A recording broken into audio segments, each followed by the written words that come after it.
everybody! Welcome, Joshua. Welcome. Welcome to Vampire the Masquerade Nitro. Hello, Elite Trainer. Welcome. So today... Wait.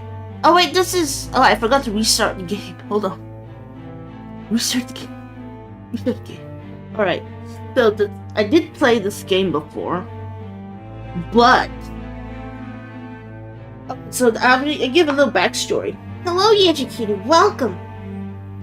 Okay, I'll give a little backstory for this game. So, basically, I played this game with the intention of posting it as a video once, but I thought it would be too boring. Eric was here saying he can't watch stream because of school. Alright, I think I missed that. Yeah, it's okay, Eric. You can watch the VOD, and you can just comment if you want. You don't necessarily have to watch it live. But just being here is good support. How are you today? I'm good. I ate some spicy noodles. I hope it won't be bad later.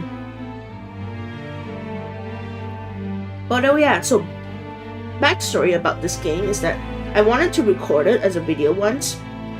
So I've actually played through this game, but it's one of these choose your own like adventure type games. So I could do different things. And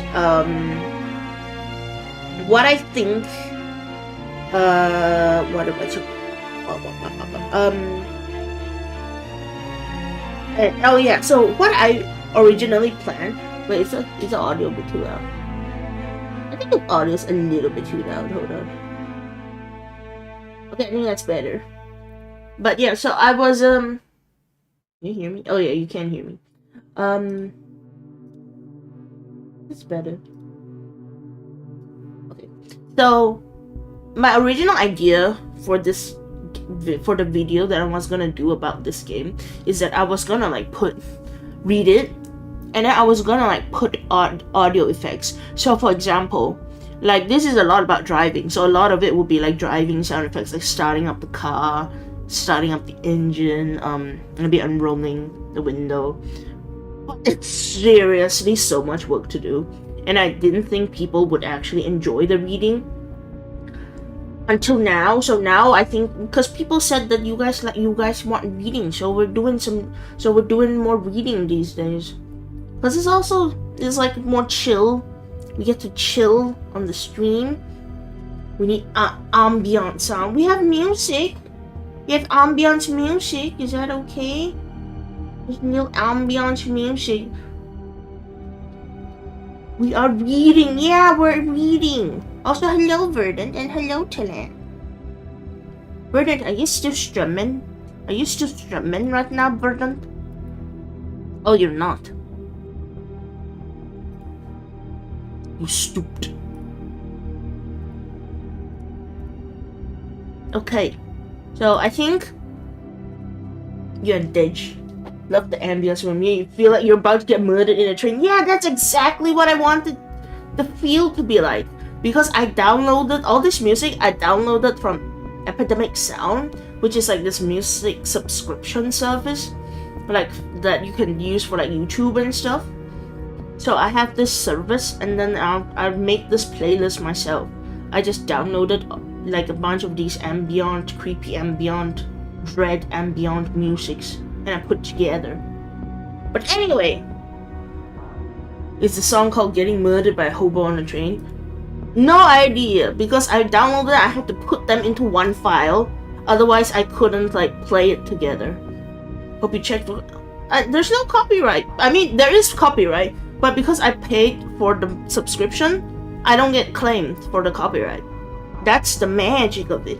I pay for the use. I pay for the license.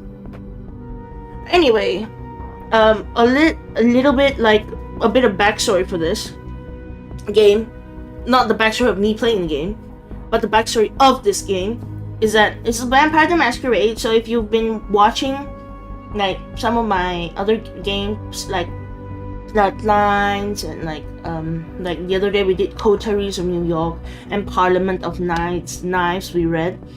So this is another one of these games, and this one we're still a vampire, but this time we're basically a vampire delivery driver. So think about like UPS, Amazon delivery driver, but we're a vampire. Basically that. Alright, we should start. Okay. Chapter 1. Just getting by. Okay, I'm thinking like I need to read it properly. Arizona. I-10 heading west. Night of November 1st. Sunrise. 6:41 a.m. You're getting ready to pass a diesel Mercedes when the shifter goes all loose. You jiggle the stick and pump the clutch, but it's like holding a dead man's hand. Your old Honda drifts off the highway in a cloud of sand and grit. A moment later, the engine stalls. You pop the hood and fumble around in the back for a flashlight. Then you realize that it's getting light out. You can feel that this poor car, your companion for 10 lonely years, is finished. And if you're still out here when the desert sun rises, so are you. Cars fall apart. So do people. So do phones. You pull out your old iPhone and check the time in the cracked screen. 6:05 a.m. And like your poor Honda or the tattered air freshener hanging from your mirror, which you used to hide the smell of dried blood, you'll last forever, if you can find somewhere to hide before 6:41 a.m. You've been making these courier runs for 10 years. Oh yeah, that's the word. We're a courier. Each year making less than the last, hiding in trunks and storage units during the day, racing down the desert highways at night with messages and parcels on your passenger seat. It's been boring. It's felt like getting old, trapped in this body that can never age. Well, you're not bored now. You're even breathing again. Short, frightened little breaths as you watch the sky lighten in the east. Nerves you thought extinguished years ago fire up again, making your hands shake. You feel almost alive as you check under the hood. The cable clutch is fucked. No surprise there. Maintenance hasn't been a possibility, let alone a priority. And when you look at the engine, you realize the problems run deeper than one busted cable. You've been ignoring the warning signs, like an old man who keeps coughing and won't go to the doctor. And the engine looks like you're going to look in exactly, you check your phone again, 16 minutes. Maybe there's still time. You look around at the dusty highway, the wasteland that stretches out to the black horizon in every direction, and try to recall your mortal life. Something you learned when you still drew breath must have the power to save you here. Okay, stat check. I don't think we should, maybe we don't turn on stat check. So we'll just have it like, we have to guess what the stats are from the reading it. Alright. Grew up poor working on cars. Oh, okay, what kind of person do we want to be? Last time I was basically like a businessman kind of thing.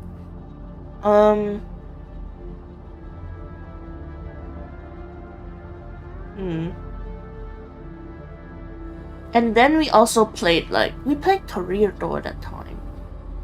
So and we basically like had a lot of connections. So maybe we can be more like self-sufficient this time.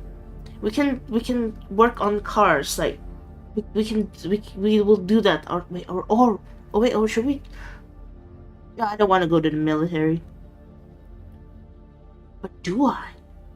Okay, never mind. We'll just grow up poor working on cars.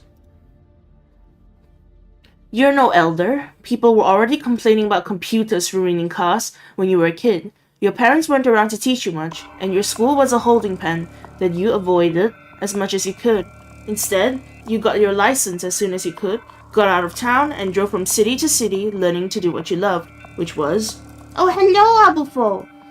Welcome!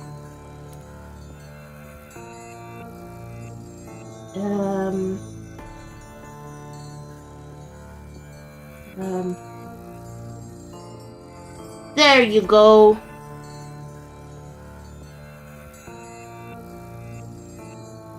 Alright. Alright. We did... Okay, so... Worked on cars. Now what? you got your license as soon as you could, got out of town, drove from city to city. Driving. I guess it would make sense that we would drive a lot. Ooh, or hustling. Like we could scam people. Or we could do crimes.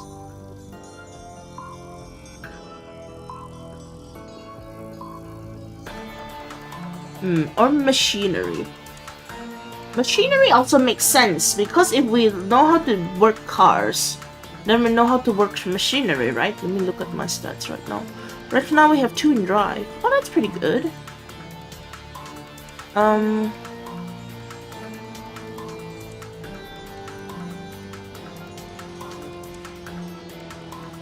Machinery. We'll just be like, oh, I know. We're basically gonna be like, well, not really street smart, but like handsy smart. Like blue collar instead of white collar. Last time I was basically white collar because I had good education. But let's do like hands-on stuff this time. So we'll do machinery. So we're not like doing crime or anything, but we're still like smart in the hands. Yeah, smart in the hands. That's a quote I just said. Your Honda's transmission is fried, but you manage to get the engine turning over again. The sound is awful, the smell is worse, but you guide the little car forward a few hundred yards until you spot an old turnoff. It's on a highway exit, but there might be something in that direction. That's when the engine bursts into flames. You yank the key out of the ignition, dropping it in your haste, then grab the satchel holding your deliveries. You scramble away from the Honda as if it's going to explode like a pinto full of dynamite, but it just sputters and belches smoke. Your car is now deader than Mithras, but peering south, you can see a black silhouette against the lightning sky. A building! And you might be able to even reach it. The stars to the east are gone, replaced by a blue-purple haze. It's 6:30 a.m. You remember the last time you saw the sun. You were working at Target, trying to save up enough to fix the busted sound system in your Mitsubishi Eclipse. You worked the evening shift, so you had stopped in the parking lot to watch the sun vanish behind the hills. Then you went inside, and halfway through your shift, your death was waiting in the loading dock. Oh, hello, Josh. Welcome. When you rose again, burning with hunger and sticky with your own blood, your killer did not call you kindred, or Canaanite, or vampire. First, you learned about your clan, your lineage, a bloodline that existed since before history, before all cities except one. Your killer said you belonged to... Alright, that's what we can be so many clans. Last time I played this game, I was Ventrue, and then in Parliament of Knives, I was Toreador, and then in Bloodlines, what was I in Bloodlines? Oh no, I was Tremere in Bloodlines.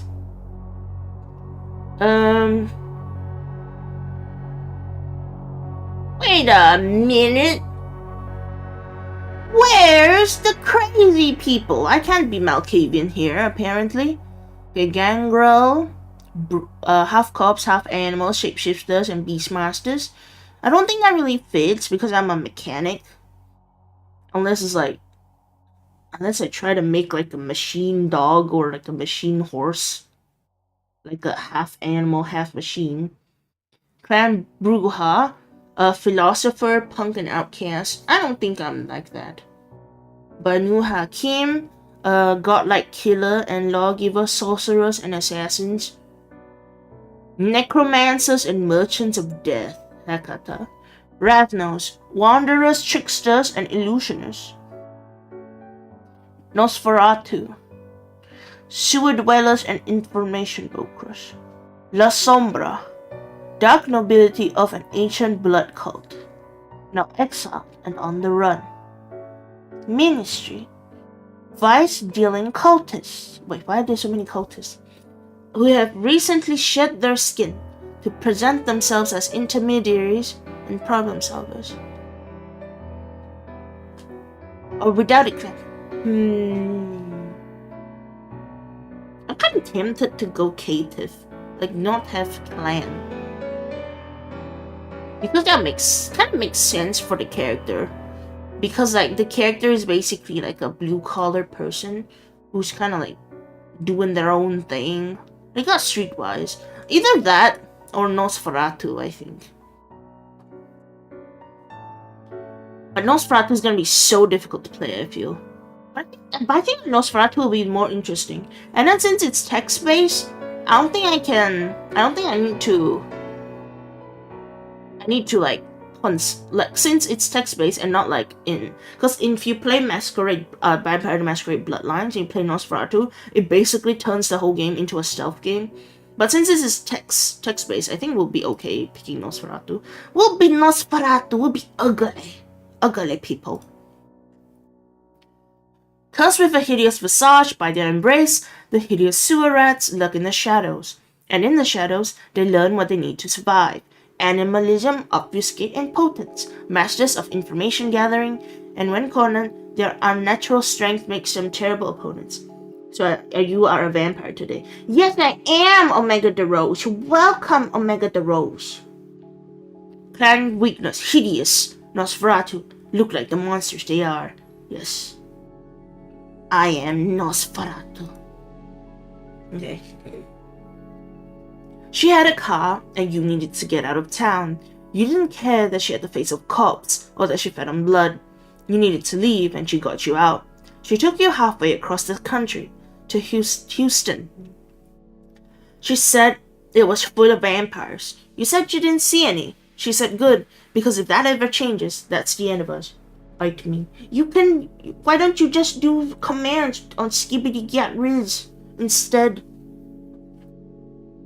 She called herself the Dove, and she drove for a man who called himself the Prince. You never saw the Prince. Nothing made sense those first few nights. Things got a little clearer once she killed you and brought you back, and you looked at your new hideous face in the mirror of her huge Lincoln Continental. That was the price of immortality. Every vampire paid a price. Yours was obvious, and less terrible than most. You could never go back to your old life you knew. Everything you had been was dead, the old you torn away and replaced by a mask of living death. And then, when the Dove told you that you and she were going to work together. War was coming to Houston. The Prince had enemies among the undead and among things that were worse than vampires. He needed you and the Dove to guard the roads outside his domain and watch for the first signs of trouble. The Dove had chosen you carefully, too. She knew exactly how you could help her and the Prince. You worked for her as... Gonna lurk, ditch on bed. Alright, thank you, Verdant, for the lurking. Thank you. Okay, surviving on the street. Or should we be a muscly man? Or should we be an investigator? A face, someone capable of manipulation, deception, and superficial charm. I think a more investigating person. Or maybe oh wait, that's Savage Wilds. No, I'm not a wilderness person. Maybe we could pump it into driving again. Driving is like 2 stats.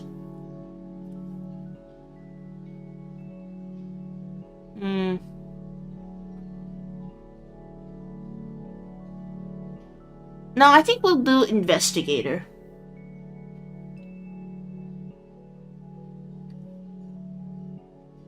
Can we see your pointy teeth? I do have pointy teeth on this model. Wait, I can show you real quick. How do I show you? I got pointy teeth on this model. Ha. You see it? Yeah. But that's all you're getting.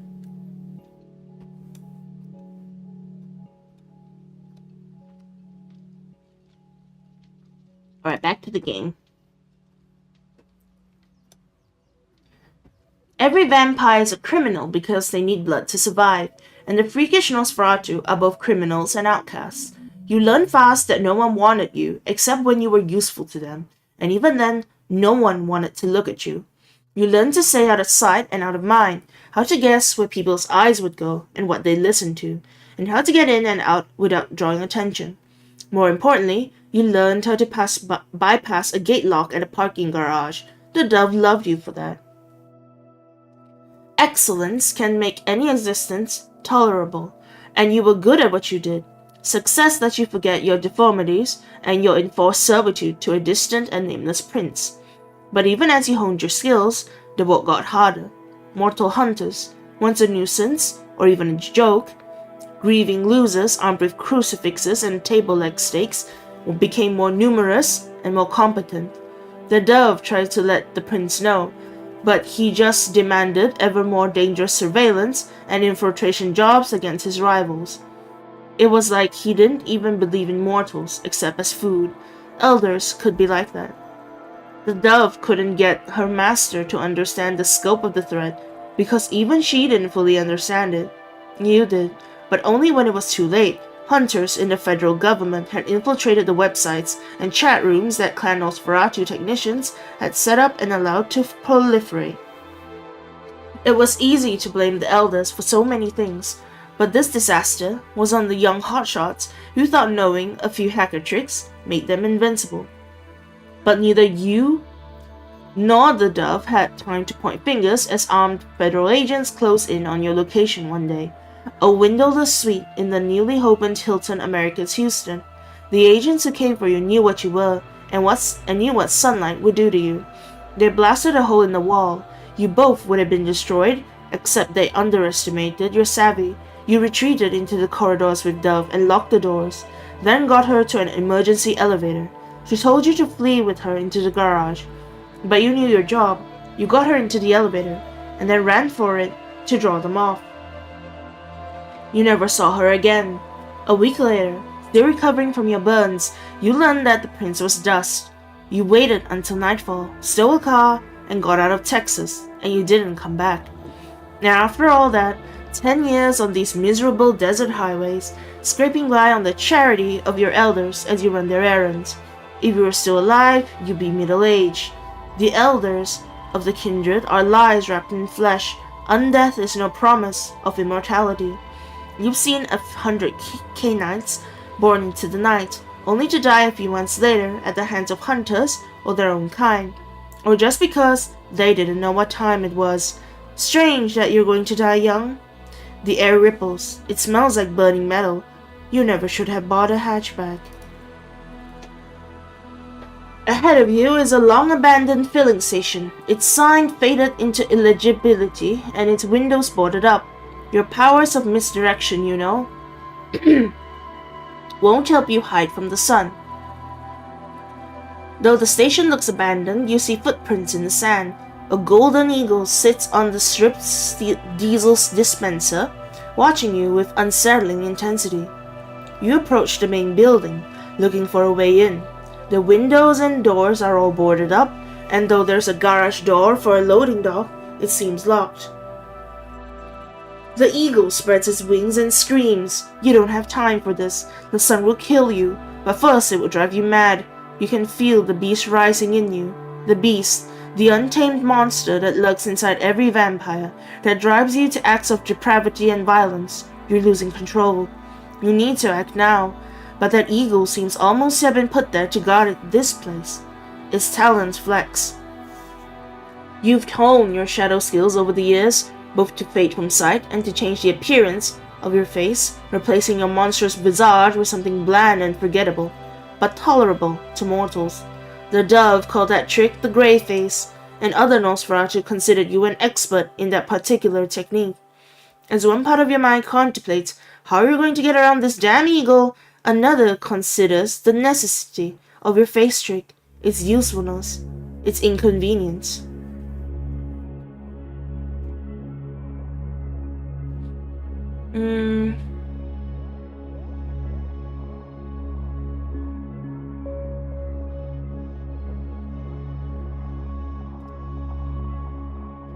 I recognize the absolute necessity of remaining hidden to maintain the masquerade. It's inconvenient, but a second Inquisition kill team is worse.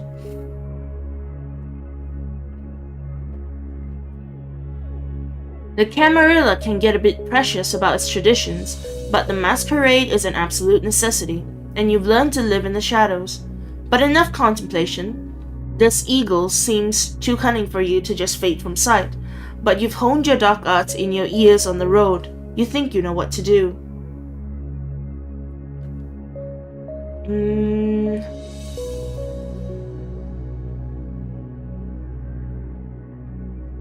Wait. Oh wait, I can get a wolf! Okay, I'm definitely getting a dog. Where is my wolf? This eagle is a famulus, a beast servant of the blood, but my wolf companion can drive it away. The last few years have been long and hard, but you've always had a companion. You remember the night you found your lobo. Revealed as a monster after a botched job, you fled deep into the desert. You felt your blood shifting and did not know why, until you saw the magnificent creature. The wolf was a... It was a wolf! Fair enough. Your wolf has helped you survive, but they also kept you away from regular humanity for too long. You've thought of your famulus, your beast servant, sustained by VTM, as wolf for years, but long ago you named them... These are two. These too edgy. Something else. I'm gonna switch to another device. Alright, sure. What shall we name the wolf? What's a good wolf name? Wuff. That's his name. Or her name. Wuff. Wuff the wolf.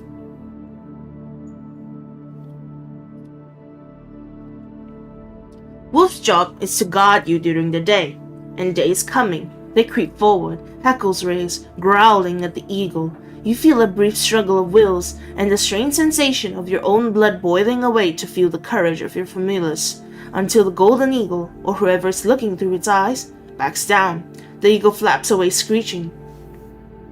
Without the distraction of the eagle, you're able to move quickly around the abandoned station. You run to the north side, which will buy you a few more seconds before the light destroys you. And there you find a single open window. As smoke starts to escape from your clothes, you wiggle inside, then crawl kick away from the hole. Wuff wiggles their way inside a moment later, their coat gleaming in the light of sunrise. A wave of exhaustion hits you as the sun rises fully. The kindred were not meant to remain awake during daylight hours, and you look around for anywhere safe you might rest. Oh, hello, Moon. Welcome. Your internet is bad? Oh, okay. I hope your internet gets better soon. Thank you for dropping by. There's an old metal-topped freezer beside a counter here, just big enough to hold you and sealed against sunlight. Inching around the shafts of daylight that filter through the open window and the gaps in the boards, you wrench the old freezer open. It smells like expired milk, but you can't worry about that now. You drop into the old freezer and pull the lid shut. Then you mentally inventory all the things you do need to worry about. Your ruined car, the ache of hunger in your gums, the smell of fresh blood somewhere in this building, the strange eagle. You may not survive another night, but you survived this one. You survived the carnage in Houston. You survive out there in the desert for years, one night at a time. You permit yourself a tight little smile. You can still make it. You can still find a way out of this. And then the blackness of the day's sleep swallows you. Next chapter. Chapter 2. Into the Sunset. Let me drink some water.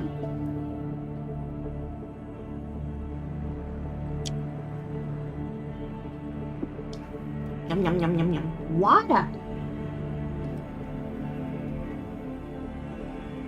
Arizona, I-10 heading west, night of November 2, sunrise, 6:42 a.m. If anyone had found you that day in the disused freezer, they would see only a disheveled corpse, and while the sun is in the sky, that's all you are. The blood you got back in El Paso before you hopped into your Honda awakens the moment the sun sets. The return to consciousness is instantaneous and agonizing. You open your eyes in blackness. Your limbs are still heavy, as if crushed by the weight of the sun. As you wait, you think about the Camarilla, and you remember what the elders made you do after the dove of Modros disappeared. You're out. Alright, see you, Joshua. Bye, Joshua. You were desperate then, and you knew you had to obey. They paired you with another desperate young Canaanite, a charming young man named Julian Sim, who talked too much. He was something that other kindred called an Asimine, and back then you didn't know if that was another clan like the Nosferatu or another sect like the Camarilla. No one ever bothered to tell you. Julian had the eager energy of a congressional page and the glittering, patient eyes of a reptile. He was out for himself, and so were you, and that gave you something in common. You remembered Julian's lime green geo-tracker crunching to a halt over gravel. You jumped out and felt the sand beneath your feet, still hot hours after sunset, though the night air felt cool. Julian was well dressed despite the rough work, but back then you always wore the same thing when out in the desert, coveralls with the name you use sewn on a patch. Not your real name, of course. That person died around the corner from a Target loading dock. You still call yourself? My name is... We shall call... Wait, should we just be Briar? Oh yeah, we should just be Briar. Briar. My name's Briar. Yes, that's my name. Those old coveralls let you pass as a maintenance worker just about anywhere. They were better protection from prying eyes than your invisibility odds. Carrying water for the ivory tower, eh, Briar? Julian said with a little chuckle, hoisting the plastic gallon jugs out of the back of the tractor. Each read, Buena suerte, or something like that, in blue Sharpie. After leaving the Dove and the Prince, you learned that there wasn't just one prince. Almost every city had a vampire elder ruling from the shadows. You didn't laugh. This wasn't humanitarian work. Or maybe it was. The desert princes still feared the thing that slept under those sands. They told you that if it woke up hungry, it would tear this land apart. How long you think we're gonna do this? Julian asked. Julian talked too much, but sometimes he cut through the bullshit with words that carried a constellation of meanings. How long? Decades? Centuries? We, neonates, nothing but larvae in the eyes of their elders. And this awful work.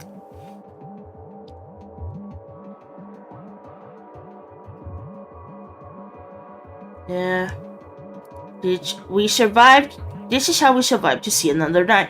And as far as I can see, it's the only way. Complaining's not gonna save anybody. Julian grimaced as he wrestled with the water. I want to do more than survive, Briar, he said. That's all our elders do. They endure, they persist. What kind of existence is that? Now, I'm not an idiot. I have better things to do than run off into the desert and get destroyed. But can you really do this for another 50 years? Mortals uploading their brains into computers and colonizing the poles of Venus, and we're dragging water through the desert in a geo-tracker. A hot desert wind whipped Julian's black hair around his head as he counted the gallons of water. The Camarilla gave you a job they considered necessary, even vital. Desperate migrants stumbled through this part of the desert, fleeing violence in Mexico and Central America for the promise of a better life in the States. Without water, many died. 8 groups dropped water and supplies for the migrants. The year before, the Camarilla had infiltrated and supplanted one of those 8 groups, replacing their members with you and Julian. Your job: position the water above the scattered layers of the Nosferatu Elder, the one known only as Rare Mouse. The victims he claimed would give him enough blood to prevent his full awakening. This sucks, Julian said as you checked the GPS coordinates on your Garmin. I mean, I know what we are. I know what we do to survive. But this is just so stupid. It's inefficient and wasteful. This was how the world ran 2 or 3 centuries ago, Briar, before anyone invented flowcharts or assembly lines. He's using so much technical, business jargon. It's so annoying.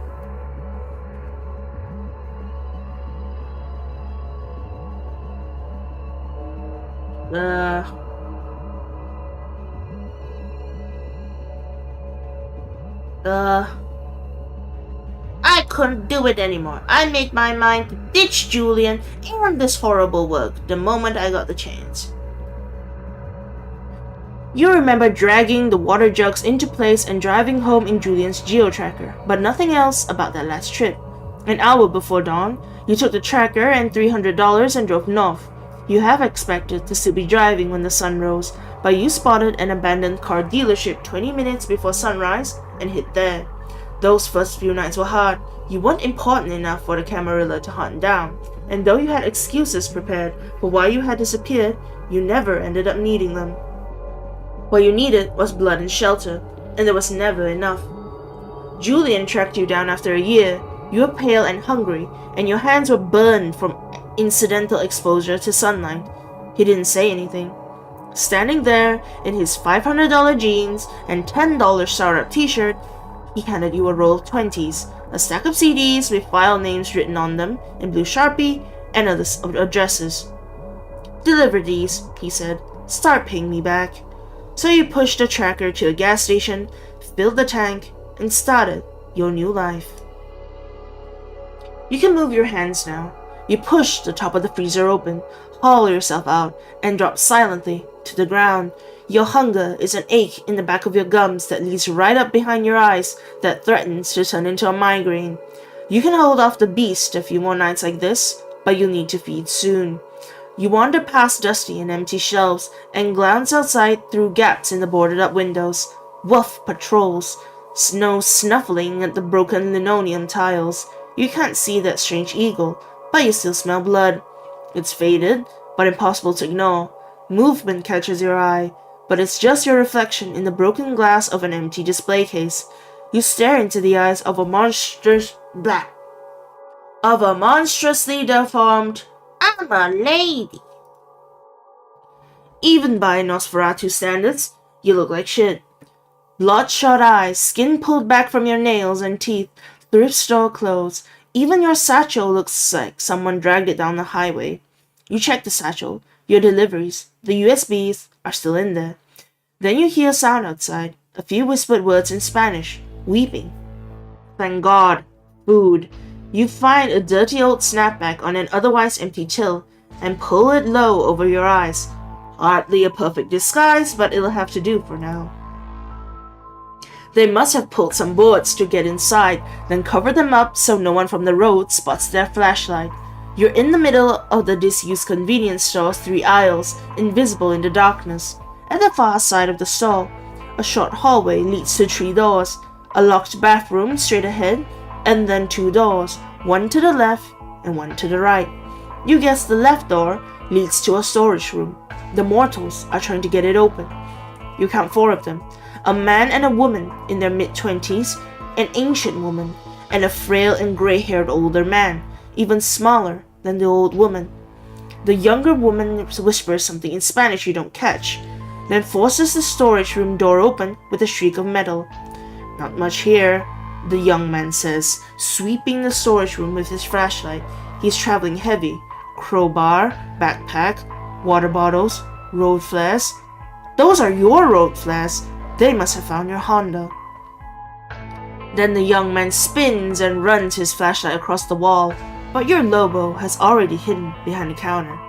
Whoever they are, they're foolish or desperate to bring a woman in her 70s, at least, and a guy who isn't built for this kind of work.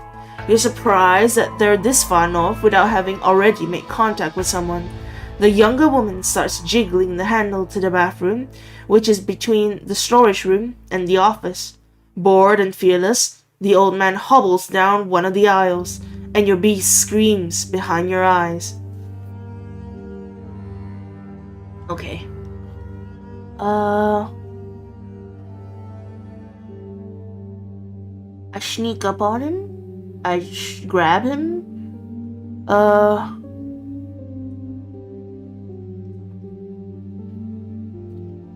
There are too many of them. I'm not taking any risks. I stick to the shadows and watch. If you were still alive, you'd be around that age when death no longer seems like something you can avoid forever if you're smart and lucky. People your age see a friend die young or lose their parents and start to realize that there's no trick that will let them go on forever. But you're not alive. You can go on forever if you're careful.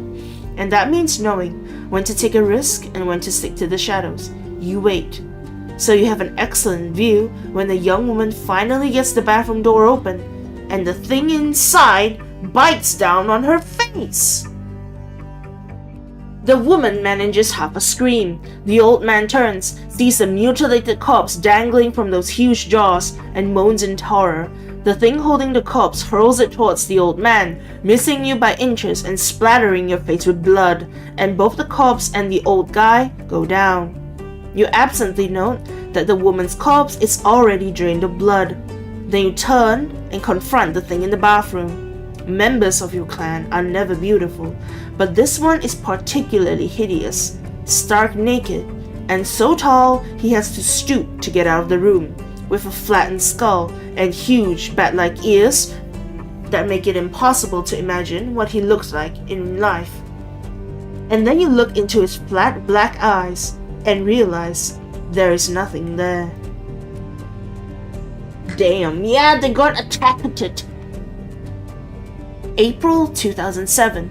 In the end, we're weaker than they are, Julian says, watching a trio of teenagers across a 7-Eleven parking lot. He sips blood from his extreme gulp, then uses it to gesture at the mortals. I mean, spiritually, we're weaker. We're like scurvy victims or something. We can't heal the beast, you say. I'm not going to ask you what you've done in its grip, Julian says, or what you've done on your own and blame the beast for, but I know the beast will eat you if you're not careful. It'll eat your soul and live behind your eyes. When that happens to one of us, the Camarilla call them whites and hunt them down. And the Assamites, you ask? I don't know, Julian says. I never had the courage to ask. The mindless white spots you, but then it turns, and though you cannot see the tough-looking young guy and the old woman, you know that they're cornered in the storage room. As the dead woman's blood runs down its chin, the creature weighs its options. It turns towards the storage room, moving awkwardly because a huge iron chain is fastened around one of its legs. Then something lashes out of the darkness, and the white reels back, more in surprise than pain. The young man strikes the creature again with his crowbar. That won't be enough to fend off a monster like this. These people will be dead in moments, and then the fallen vampire will turn its mindless rage on you. Okay, we have to get rid of big monster, or else we won't have any food left for ourselves. We get the dog. We get the dog to join. I call Woof. Oh wait. Hello, Branch. Welcome. How are you feeling today? We're feeling A-OK.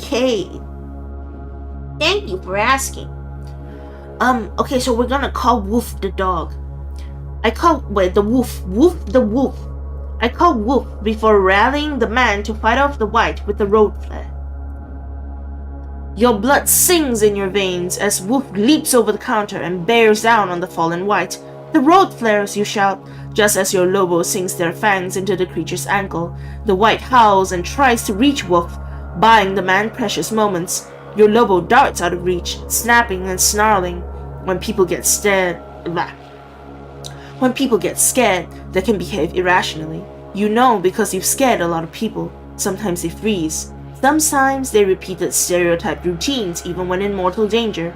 And sometimes they do whatever they're told. The man does what he's told. You can't quite see him from where you're standing, but you see the fallen vampire suddenly illuminated in red light as the man ignites the flare. The beast is not just rage and hunger. It is also fear. Wild, irrational, animal fear. A road flare cannot seriously harm this monster, but the beast knows that fire can destroy it as surely as sunlight. Even you feel a shock of terror, and the white is nothing but its primal urges. It howls and flees, ripping away its chain in its haste. You duck just in time as steel links fly past your head. Mad with fear, the creature smashes through the boarded-up front door and disappears into the night. Wolf pats up beside you, their shining eyes taking in the bloody horror all around them. The old woman says something in an indigenous language that you don't understand, then kneels down beside the dead woman, takes out a crucifix, and offers a quiet prayer. You watch the ineffectual trinket swing back and forth on its chain.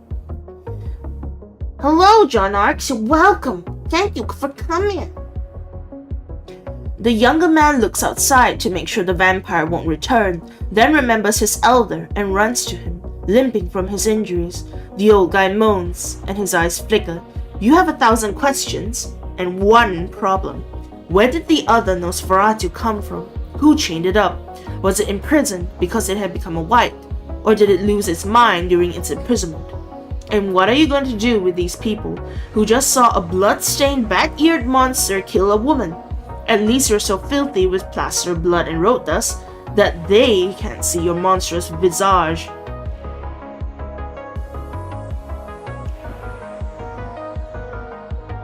I need their blood and it's bad to leave loose ends. I kill all of them. I kill all of them after saving them. June 2001. Let's talk about what happened to them. The dove of Mordra says, pointing down into the pit. The things in the empty pool scream blasphemies and bite their lips bloody, but some dark power forbids them from climbing out and ripping you to pieces with their monstrous strength. These ones are chatty, your sire says, walking the edge of the pit so bits of gravel and dust tumble down onto the faces of the damned. Most vampires who lose the last remnants of their humanity are just animals, but these can call me a whore. That's Jasper. Is that normal? Jasper no less, Magus and Mystic, watches from the shadows, only his gleaming eyes visible. The effect is spoiled somewhat because he's sitting in a blue plastic lawn chair and you know he's wearing an Aloha shirt. I believe in the inherent unknowability of the soul, Jasper says. That means he doesn't know, the dove tells you. Her eyes dance with amusement as the whites scream profanities at her, but then she glances their way again and her posture grows somber, her shoulders slumping. For most people, vampirism is a death sentence. Most of us don't last half as long as we would have if we'd just been let alone to live out our normal lives. But when I came to this country, I had reached the age where I can't pretend I'd still be alive. That means I think I have some wisdom to impart. It's about how you don't end up like them. She points down into the pool. You're going to do a lot of killing in this line of work, the dove says. There used to be more of it, Jasper whispers from the shadows. God, Dove, do you remember the war? Yes, Jasper, I remember the war, your sire snaps. Now, Briar, here is the truth. You're going to spend the rest of your existence threatened with destruction. Fire, sunlight, hunters, but also, she gestures to the pool. These vampires have been consumed by their beasts. They're as dead as dust. You can feel your beast within you, and I've taught you never to feed it. Killing while you feed strengthens it, and is bad form regardless, Jasper says. Clan Tremere can always be there to hide the bodies, you know. Speaking of hiding, the dove says, killing to hide what you are strengthens the beast too. You're smart. You can imagine the problems this causes. Killing to save your own skin? Well, that's necessary. The beast accepts that. But don't make a habit of it. What a strange thing to say, Jasper muses. Briar, you will make a habit of killing if you survive long enough. Just be careful why you kill, and you'll be fine. As fine as any of us. Now, if my old friend has finished her lesson, I really need to dissect these whites and weigh their brains. Damn, Tremere. Tremere crazy. I'm also crazy because I'm killing people now. You take the young man out first, since he's the strongest. At your signal, Wolf leaps onto his chest and tears his throat out. The rest of the work is quick and bloody. And then you feed. You feel awake and alive for the first time in years as the blood trickles across your gums. It coats your throat, then crawls up behind your eyes, into your skull until it feels like your hair stands on end. You close your eyes and savor the feeling, because you know how rare it is. Tonight, the hunger has abated, and the beast is quiescent. But you didn't do it for your own selfish needs, you tell yourself. They needed to die to preserve the masquerade. The work was ugly, but necessary. This sort of thing happens from time to time, and you know what to do. You find a knife and some tools and hack their bodies up, so it looks like an isolated act of brutality, common enough out here, and not like a vampire drank their blood. Your lobo gnaws on them too, further confusing exactly what happened here. Murder, animal attack. As long as nothing points to you, you're happy. Then you take a moment to enjoy the blood on your teeth. You check your iPhone. It's broken. You take out the SIM card and destroy it. Then destroy the spares you carry. You wear a watch because sunrise is never far from your mind. And yes, that's broken too. Then you check your satchel, but the USBs are all there, all safe. Sated for the first time in years, you check yourself again in the cracked glass of the empty display case. There's blood on your hands and face and clumps of gore in your hair, and your shirt and jeans are in tatters. You try the sink in the bathroom, but the water has been shut off for years. After a few minutes, you find some cleaning supplies. Being dead, you don't worry too much as you scrape blood off your face with a sponge. After a few minutes, you still look like a monster, but a slightly cleaner monster. At least you don't look like a Romero zombie anymore. You head back to where you left your car, but it's gone. Instinctively, you check the satchel one more time, but everything is there. Everything that just happened was a distraction. Someone else's problem.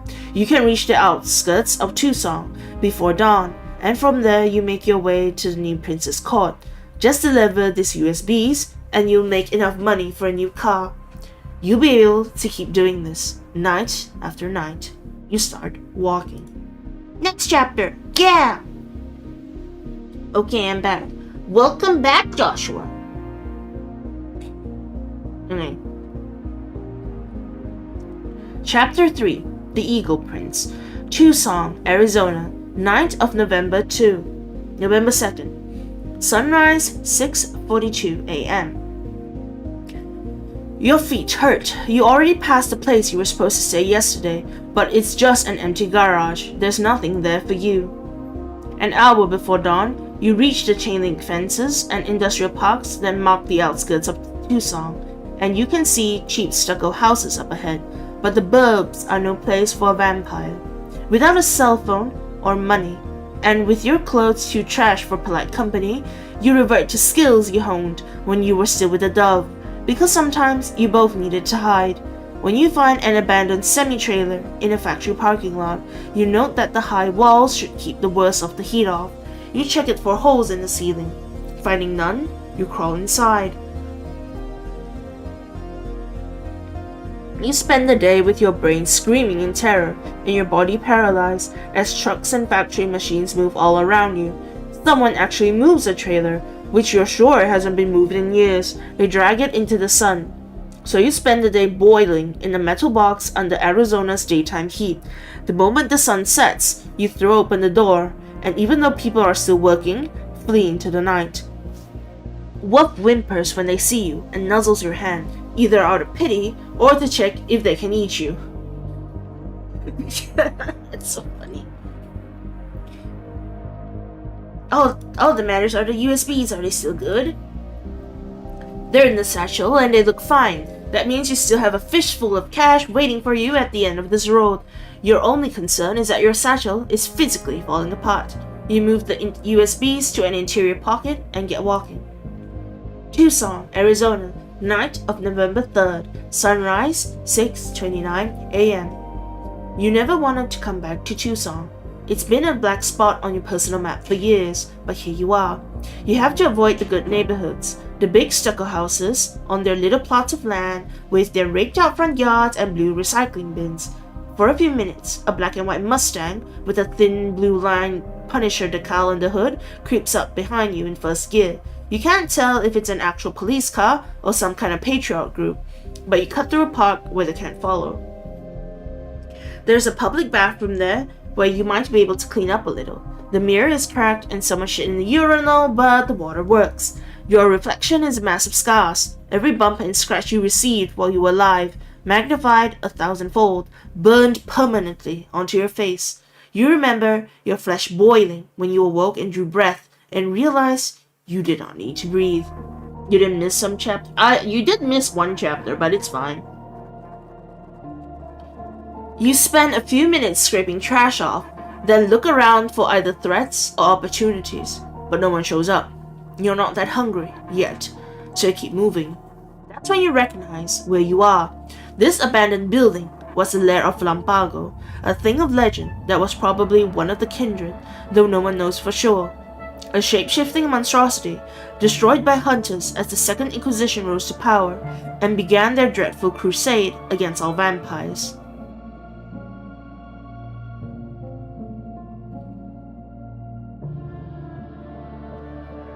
A lesson in keeping your head down, not bucking the traditions, if there ever was one. Which reminds you, it's time to meet the local Camarilla at their Elysium and try not to piss them off. Elysium is one of the defining ideas of the Camarilla. It is a neutral meeting ground where violence and the use of vampire powers are forbidden. In many Elysiums, kindred are allowed to exist as they are, not as the masquerade demands they be. Even a Nosferatu can find acceptance there, if not necessarily respect. The Tusong Elysium is located on the roof of a nightclub called the Viper. You can hear the pounding industrial music from the parking lot, but you're not here for the party. You've been outside the Viper before, but never in and never up. You scan the rooftop and wonder whether to approach first or try to hunt. It's bad form to arrive in an Elysium hungry, but hunting nearby is often forbidden, since it attracts notice. An eagle settles on a fire escape. You remember the way that eagle looked at you a few nights ago, and you suspect it's the way in. You follow it up the fire escape. You don't know what shadow art this place employs, but you reach the top step and the empty-looking rooftop of the Viper disappears, replaced by a sprawling patio covered in cacti and desert shrubs. Footpaths lead through the secret garden, and small stone bridges cross narrow rivulets of cold flowing water. From here, the lights of Tusong are invisible, and the night sky is the way it is deep in the desert, shades of purple and blue and black, with the Milky Way brighter than you've ever seen it. The net is so bad you really need to hear the story. You can always watch the VOD, Joshua, it's fine. When the VOD is, like when the stream is done, and your internet is better. It's quiet up here, but the music from the nightclub below vibrates through the trash soles of your boots as you cross the flagstones. Your fellow kindred watch you with disgust as your boots leave a crumbly trail of black dirt, but you size them up quickly and dismiss them just as quickly. They are weak Camarilla fledglings and neonates, ghouls, dead-eyed mortal servitors, and blood dolls. You scan the crowd for ghouls, living mortals fed on vampire blood. They gain immortality and a little power in exchange for slavish devotion. They are vampires' most trusted servant, though they can grow erratic over the years. You think you spot a few. Then you look around for someone important. The eagle flies past you and lands beside a young-looking man in a linen suit with turquoise jewelry. He's conversing in worried tones with someone you haven't seen in 10 years. The dove, your sire. She hasn't changed much. The dead rarely do. Her face is still a hideous death head of gray-black muscle, as if her skin has been peeled away. It's strange that you and she should be ugly in such different ways.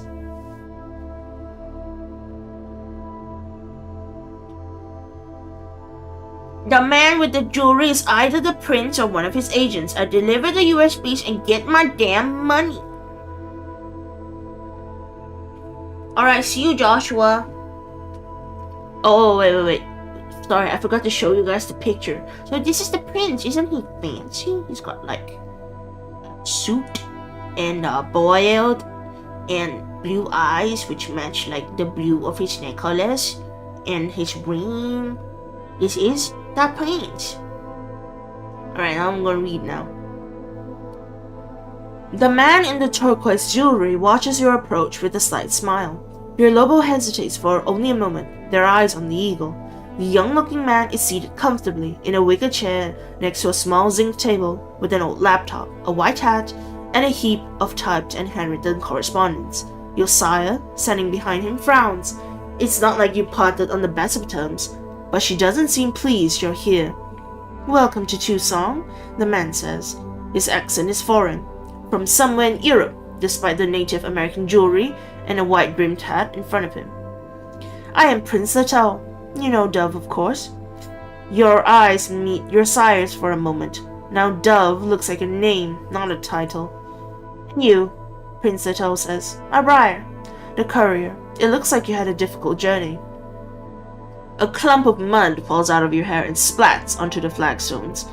Now give us the data. Sorry. Let me drink a little water.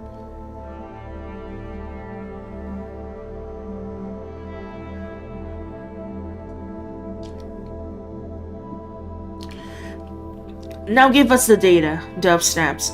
She's wearing a silkscreen jacket, kicked around Converse All-Stars, and a snack bag with a local minor league baseball team on it. Driving gloves are tucked into her pocket, but you don't think she drives much anymore. She's moved up in the world, and you think she's another prisoner in this new princess gilded cage. Yeah. Here you go, USB. Oh dang, she looks like Ghost Rider. She's got like skull face going on with hair. Neat. I guess I look ugly like her too. But how ugly do I look? How ugly do I look? She catches it, turns it over as if expecting some diabolical trap, and hands it to Prince Zettel, while glancing suspiciously down at you. She's changed, you think. Maybe it was the destruction of the old prince. Lettel's laptop is an old Asus, probably intended to read information once before it's destroyed. When the prince inserts the USB, a folder appears with a video and a few text files. Feel free to watch, Briar, Lettel says. He checks his Vacheron Constantin. It's 1:49 a.m. Then he looks east. He stares for a long time, as if with longing, then shakes his head. I don't think this interests you directly, but I try not to keep secrets here in Tucson. A warm, friendly smile, and eyes that watch you like where'd the dead bird go? The video opens awkwardly, with a hand holding a webcam. You see a man's face, and then you see the ritual chamber. He's got a big old knife. He looks like Jim Pickens, if you guys know who Jim Pickens is. He's like an old man with glasses, and he's got fangs and a grandpa vest. Alright. You recognize Jasper Nolis. You met the Tremere a few times, though always alongside Dove. You don't think your sire ever really trusted him. But then again, who can trust a usurper? Once the clan of sorcerers and blood magicians, their discipline and inter-clan loyalty admired even by their enemies, the Tremere are now scattered and leaderless after the destruction of their greatest country in Vienna. You might have fallen low over the past few years, but not so low as a warlock. Not freaky. Not a freaky grandpa.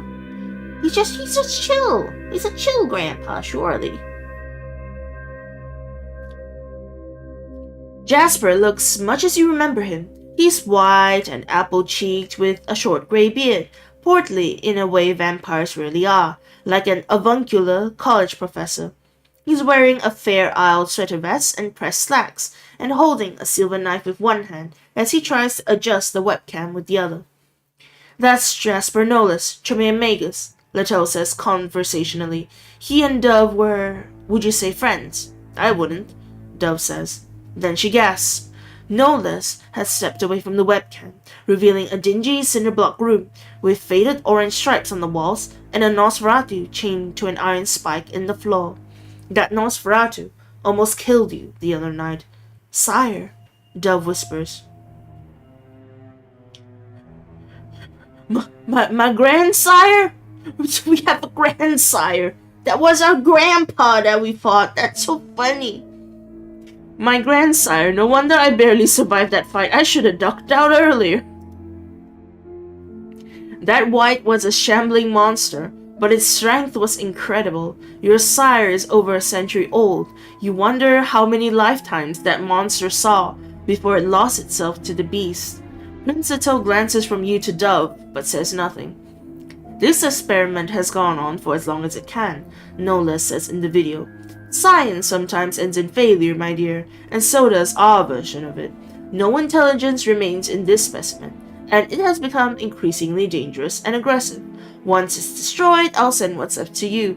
I'm also going to wrap up my daytime business. I know that we are still allowed to communicate but via email as our flesh and blood citizens, but my mortal identity is almost 80 years old, and soon people will wonder. Something off-screen draws Nolus's attention. He turns the knife, ready to insert it into his wrist. Perhaps he used blood magic. Unfortunately for Nolus, he's looking the wrong way. As he stares past the webcam, a figure detaches itself from the shadows of the wall, walks almost casually up to the chained-up Nosferatu, and removes its shackles. The rest of the video is chaos. The white hurls itself at Nolus. The Tremere screams and stumbles into the webcam, which falls. Sorcerous fire blackens the ceiling. Dirty fists rise and fall again and again. Unlike most Tremere, Nolus has mastered the vampiric art of inhuman resilience, but that only makes his destruction longer and more horrible. Then the video suddenly ends. What was up with the guy who freed my grandsire? My invisibility arts don't transfer to the video. We don't care about Jasper Nolus. And neither of you has seen Nolus since Houston? Leto asked. He frowns when Dove shakes her head. Dove, he says, go back. Who was that shadow? You watch it again, but the shadow is just a blur of formless motion. An impressive disguise, Leto says thoughtfully, freeze-framing on the blur. The assassin doesn't even move at first. There's just nothing there but a smear. Almost as impressive as this rooftop. But what happened to the Nosferatu? Did he escape? He rolls the video back and forth, trying to get a better view of the white. Then he seems to remember you. He reaches into a bag at his feet and hands you a manila envelope, then goes back to scrolling around. $1,000 in 20s. Your job is done. You know the answer to Leto's question, of course. The Eagle Prince's gaze wanders again. He looks east, over the skyline of Tucson. Yeah, so I share what I know about my encounter with the white. This could get me in good with the Camarilla, which might go further than $1,000 ever could. You describe the battle and your narrow escape from the 𝑬𝒑𝒐𝒏. I'm impressed you're still alive, little neonate, Leto says. The Nosferatu you fought was old and powerful in his time, the child of Rare Mouse himself. Then his tone hardens and slices through the air like a razor. Dove, your sire is now your responsibility. Find and destroy him. You have 7 nights. Watching the video seems to take all the fight out of your sire. She just nods. You have too many questions. The most obvious is, why did Prince Leto let you watch the video? Princes are secretive and paranoid creatures, and even in these nights, when the true elders have succumbed into torpor or fled to the old world, even a young prince like Leto has survived centuries of betrayal and revolution. Princes don't tolerate risk. That means either Leto or his situation here are unstable, or worse, he already knows a great deal about you and has accounted for you. Briar, I have more work for you, the Prince of Tucson says. You will remain here tonight. My man Alexander will provide you with shelter, sustenance, and suitable clothing. And hose you down, obviously. I apologize if he treats you like a horse, but he misses horses. Alexander is a small and sallow man with a gleaming bald head. He wears an oversized gray suit, like a refugee from some 20th century war. He does not smile, which is for the best. Did you see that his teeth are gray? Follow me, Alexander says. His accent is thick, and his breath is acidic, like bile. He's a bald guy with like glasses. He's even got those little glasses chains. As if like, you know, like those chains so they can dangle your glasses around your neck. An old ghoul. Kindred grows strange and cold as they age, but old blood slaves are stranger still, and sometimes more dangerous. After a shower, the servant leads you back to a glass observation room above the club's main dance floor, where a selection of clothing is waiting, and you realize that Prince Leto is giving you gifts. That isn't good. You know what happens if you end up in debt to a prince. Please, Alexander says, you must dress for the Elysium. The Eagle Prince insists. You glance at the clothes on display. 𝒔𝒐 isn't exactly draping you in Armani, at least. You see a mix of work clothes and streetwear, but nothing too upmarket. You don't see any bloodstains either.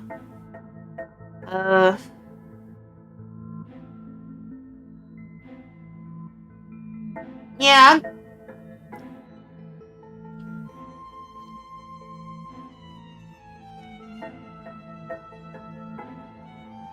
Career outfit? Career outfit. Members only jacket and driving gloves. It's important to look the part. No one wants their semi-criminal vampire courier pulling up in a Pickle Rick t-shirt and cargo pants. Why is Pickle Rick in this game? You quickly find cap-toe boots and driving gloves in your size, then expand from there. Jeans, aloha shirt, and after quite a bit of hunting, a white silkscreen jacket with an eagle on the back. Cool, even if it looks a bit like 𝒔𝒐's eagle. You even find an old suitcase for transporting your cargo, and a knockoff Tissot Heritage 1948 that fits right below your glove. You'll need a hat, of course, to hide your monstrous visage. You dig around in the Vipers Lost and Found, which is at least half Supreme hats, and grab a few neon snapbacks. Is it too much? Not yet. You check the pockets of the jacket and find a gold Zippo in the shape of a snake and a pair of knockoff Maui driving sunglasses. Now it's too much. I look so fancy for a Nosferatu. It's just like really flashy white jacket and everything.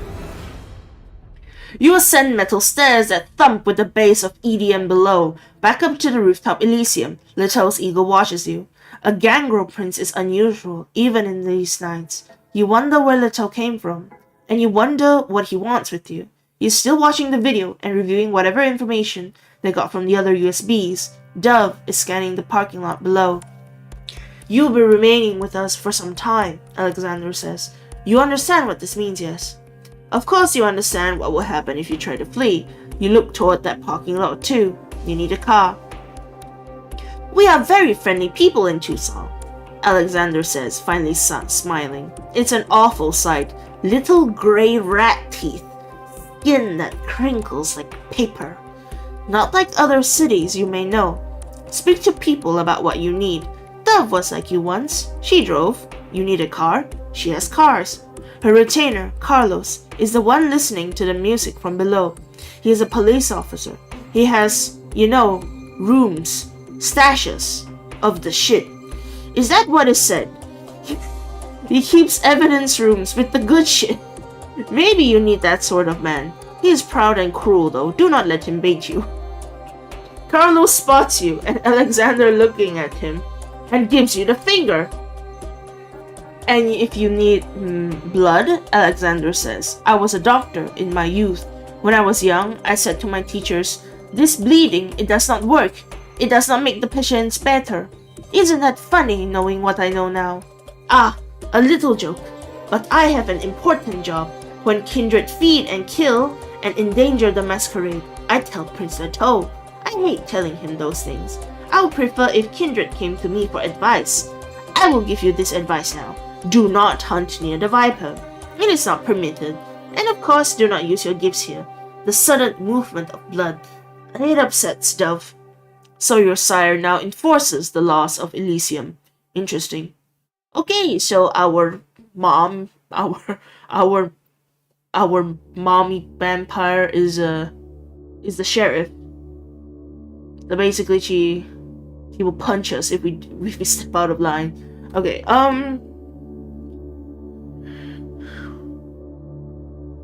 Oh, this is so funny.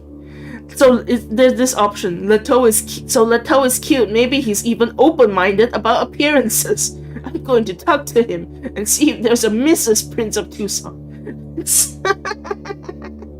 I just go up to him with my ugly ass face and be like, "Hey, wanna flirt?" Oh, I reduced to humanity. That is not good. I did not know that. I need more humanity. I'm uninjured, okay. I have very good dexterity. Not good charisma, manipulation, or composure. Better not try and flirt then. 3 in intelligence, 4 in wits, 3 in resolve. Clandestine. What's clandestine? Like larceny? I don't see larceny, so it might be. Clandestine might be larceny. We have drive, and streetwise, and technology, and awareness, and investigation. We have animalism and obfuscate. Why do we have so many disciplines available to us? What the heck? We have animalism, aspects, blood sorcery. Why do we have blood sorcery? Or is, oh, maybe this is just all the disciplines. We probably can't learn them, but they just show it here. Okay.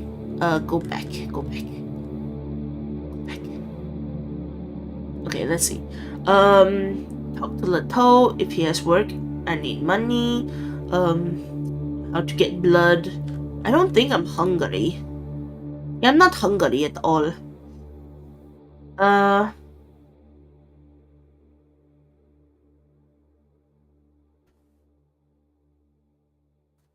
need guns. I don't even think I have stats in guns. Do I have stats in guns? Combat. Oh no, firearms and combat are 0. Okay. What else? My sire has been cool to me, but we still have shared interest in cars. You know what? We can talk to Dove. So the whole fucking Cadillac is on fire, and I'm kicking, trying to get the window to break. Dove says, right, because you're trying to follow this story, and it isn't easy. Because I'm still handcuffed to the guy who was pretending to be a werewolf, right? And I finally kick through the window, rip half of the dead fake werewolf's arm off to get free. I'm out of my fucking mind now, and with all the fire, and I finally crawl out of the car. And get clear before it... Do they blow up escalades? I don't know, probably not, Dove says. But anyway, I'm finally clear, so I run across the parking lot, laughing because I'm just thrilled not to have met Final Death Channel to that guy. And I barely have time to look up before the tow comes screaming around the corner in a Ford Bronco with the lights off and runs me over. I was in the wrong Cadillac the whole time. That's kind of funny. No, 2 black Cadillac Escalades in the parking lot of the Marriott, Dove says. How was I supposed to know which one? Anyway, that's why I don't get to drive anymore. That's why Leto is getting you to drive. Well, that and I put in a good word. I thought we had good relationship, Dove. We should get back to that. Aren't you nice, Dove says. Obnoxious, but nice. But you're here for a ride, right? Give me a few hours, and I'll send someone to find you. About a car. There's some kind of dispute in the parking lot down below. 3 women yelling at a guy. Dove gestures, and 2 heavies head downstairs to sort it out. I kinda wanna eavesdrop. Let's go. Oh, what about equipment and a place to stay? Wait, can I eavesdrop? Is that even an option for us? Examine Leto's ego. How fascinating and how dangerous. I approve. Her name is Riga, Prince Leto says. I named her after a city I always wanted to visit. The prince closes his laptop and gestures for the eagle, who hops onto his wrist. He holds the huge raptor aloft easily, right next to his eye. Raptor means bird of prey. We kindred are confronting a new dark age, the prince says. Riga is my light in the darkness. I see what she sees. The Ventrue, who like to imagine they rule the Camarilla, have lost 2 clans now, including mine, because they can only give orders. They cannot listen. They cannot understand what their subjects want. The clan of kings never understood that a prince is not a king. Leto shrugs, and Riga returns to her cactus. Or maybe I'm wrong. He says, maybe I'll end up staked and left for the sun when the wheel turns again, but I've tried to offer Two Song something better than the old prince. 2 more kindred arrive from the dance floor, skins slicked from other people's sweat, cradling their dazed-looking blood dolls. Prince Leto narrows his eyes at this vulgar display, but says nothing. Woof tries to sniff Prince Leto's eagle, but the eagle keeps flitting from cactus to cactus. That's so funny. Alright, fine. I'll get up equipment and a place to stay from Carlos. Carlos is standing on the grate through which he can hear the pounding industrial music below, puffing on an inexpertly wrought joint. "You're what, the new courier?" Carlos says. "The new meat?" "I guess I am," you say. "Trash," Carlos says. "I'll outlive you, you know. New vampires only last a couple of years. Retainers like us can live forever, especially with the toe in charge. You already lasted a couple of years, and you're not having this conversation for your health, so you say, 'I need a place to stay and a new car.'"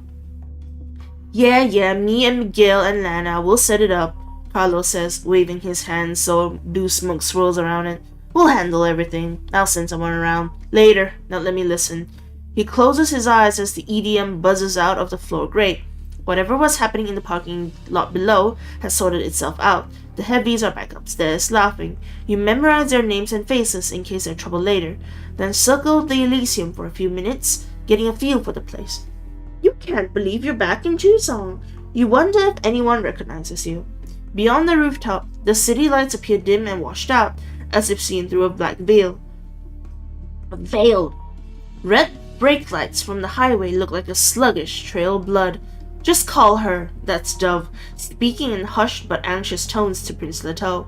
You can't quite hear the rest of the conversation, but then the prince's genial smile vanishes.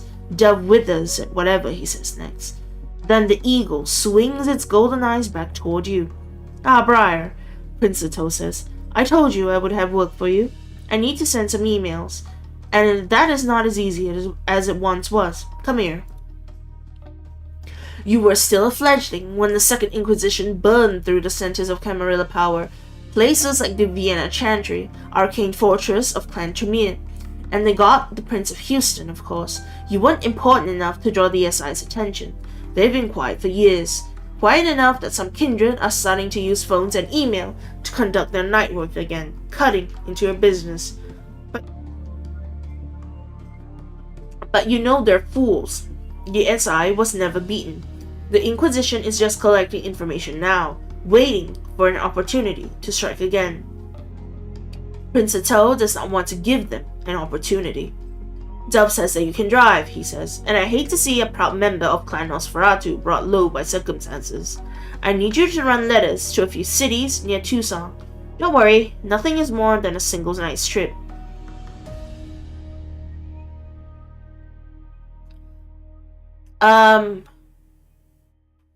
How much? "Ah, an interesting question," Prince Leto says. "No, it's not, Leto," Dove says. "Stop pretending you're older than money and quote my child a figure." "Oh, I thought she was gonna scold us for asking for money."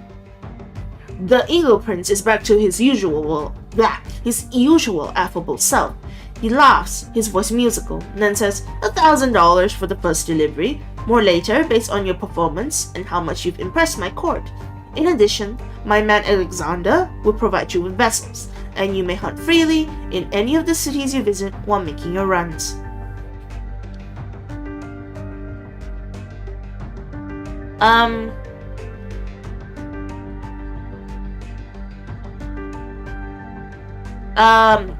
The camera. Wait. Okay, if I have to wait for the camera to stay alive, Leto might be my best chance. What's the job?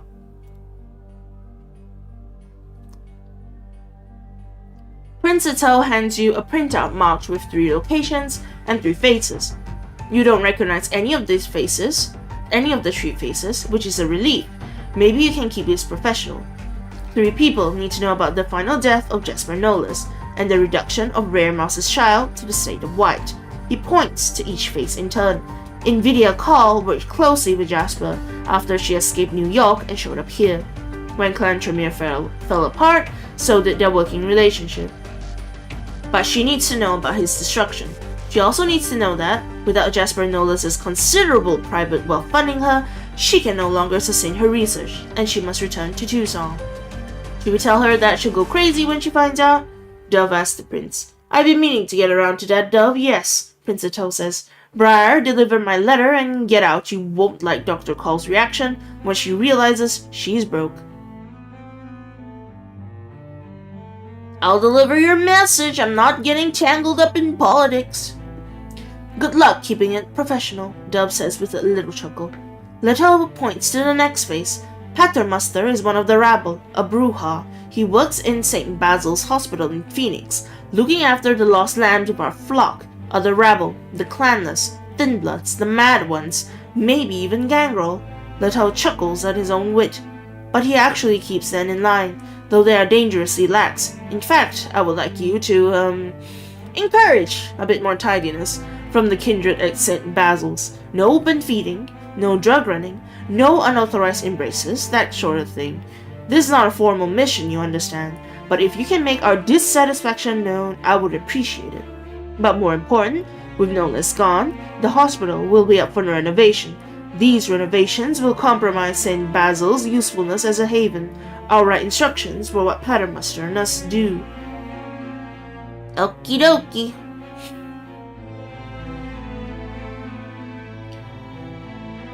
Of course I can do that. Oh, wait. You know what? I'm happy to deliver a message, no problem. I wonder how bad it is at St. Basil's that the Prince of Tucson needs to step in. I told you she'd be eager, Dove tells the prince, though you suspect she's a little disappointed you didn't flake out and force her to do the jobs. Leto glances at his second-in-command, then continues. Finally, the Ventrue Ellen Olivkrona is at a migrant camp in Sierra Blanca, Texas. Prince Leto says, you may remember her from that excitement a few years ago.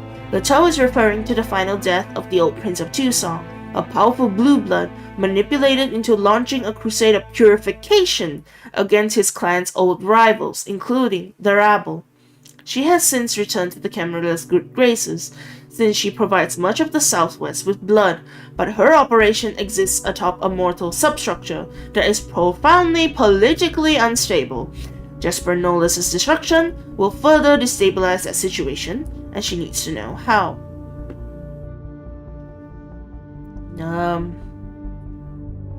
A program like Camp Scheffler is good for the long-term stability and survival of camp vampires. I'm kinda interested in seeing it. Prince Leto continues as you wonder what kind of program Olivkrona has put together and how it differs from previous similar schemes. Anyway, 3 deliveries, $1,000 each, and you are welcome to feed in Tucson and every city you visit for a year after finishing your final delivery, Leto says, though you have to abide by my rules for neonates here in Tucson. My man Alexander will explain once we're finished here. I also give you permission to own property and to create no more than 1 ghoul, though you may not embrace new kindred. And take this for emergencies, and only for emergencies. He hands you a prepaid flip phone and a baggie full of SIM cards. Now if you excuse me, I must compose the letters you are to deliver. The prince moves to a writing desk under a ramada, leaving the pile of electronic devices and written correspondence, and gets to work composing his messages. You sit down nearby to disable the phone's GPS and get rid of everything that could be used to track you, leaving the device even more stripped down than it began.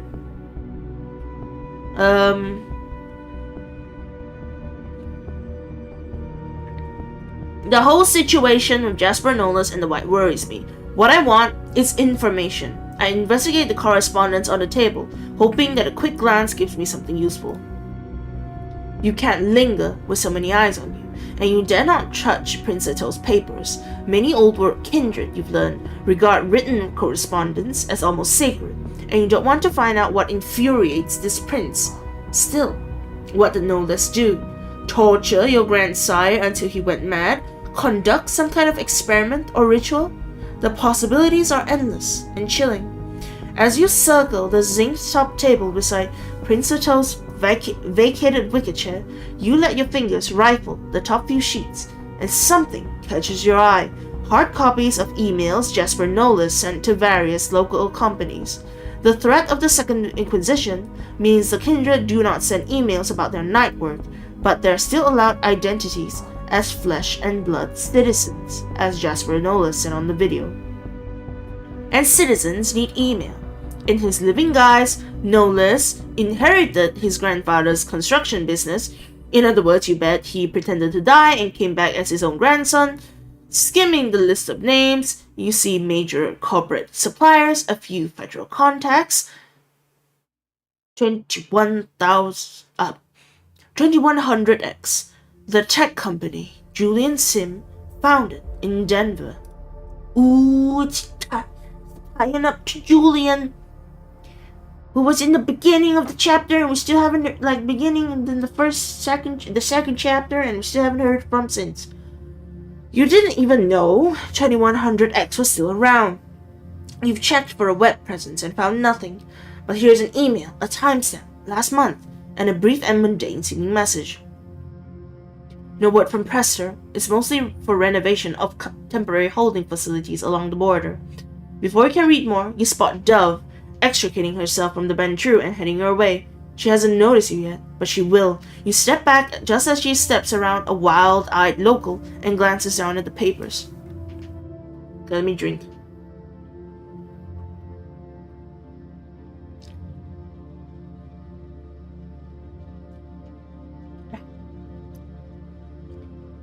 The kindred here keep disappearing downstairs, but you're sure you're not allowed to feed in the Elysium. Your palms itch. You can't stay here. You need to see what the city has to offer. As if sensing your mood, Alexander returns, his approach heralded by his reeking breath. You are hungry, yes? The prince is curious about you, so you may feed freely tonight. After that, return to me. One thing only, do not feed on the sleeping. The descendants of the old prince must feed that way, and they do not like competition. You lean over the edge of the railing, looking down on Tucson. For years you've taken blood wherever you could, usually as payment for a job. But most vampires your age hunt, and most of them specialize. Before you became a courier, you too had a specialty. You think back to those years with the Dove of Mordros, before you drove the night roads to perpetuate your existence. You try to remember the skills you developed to feed.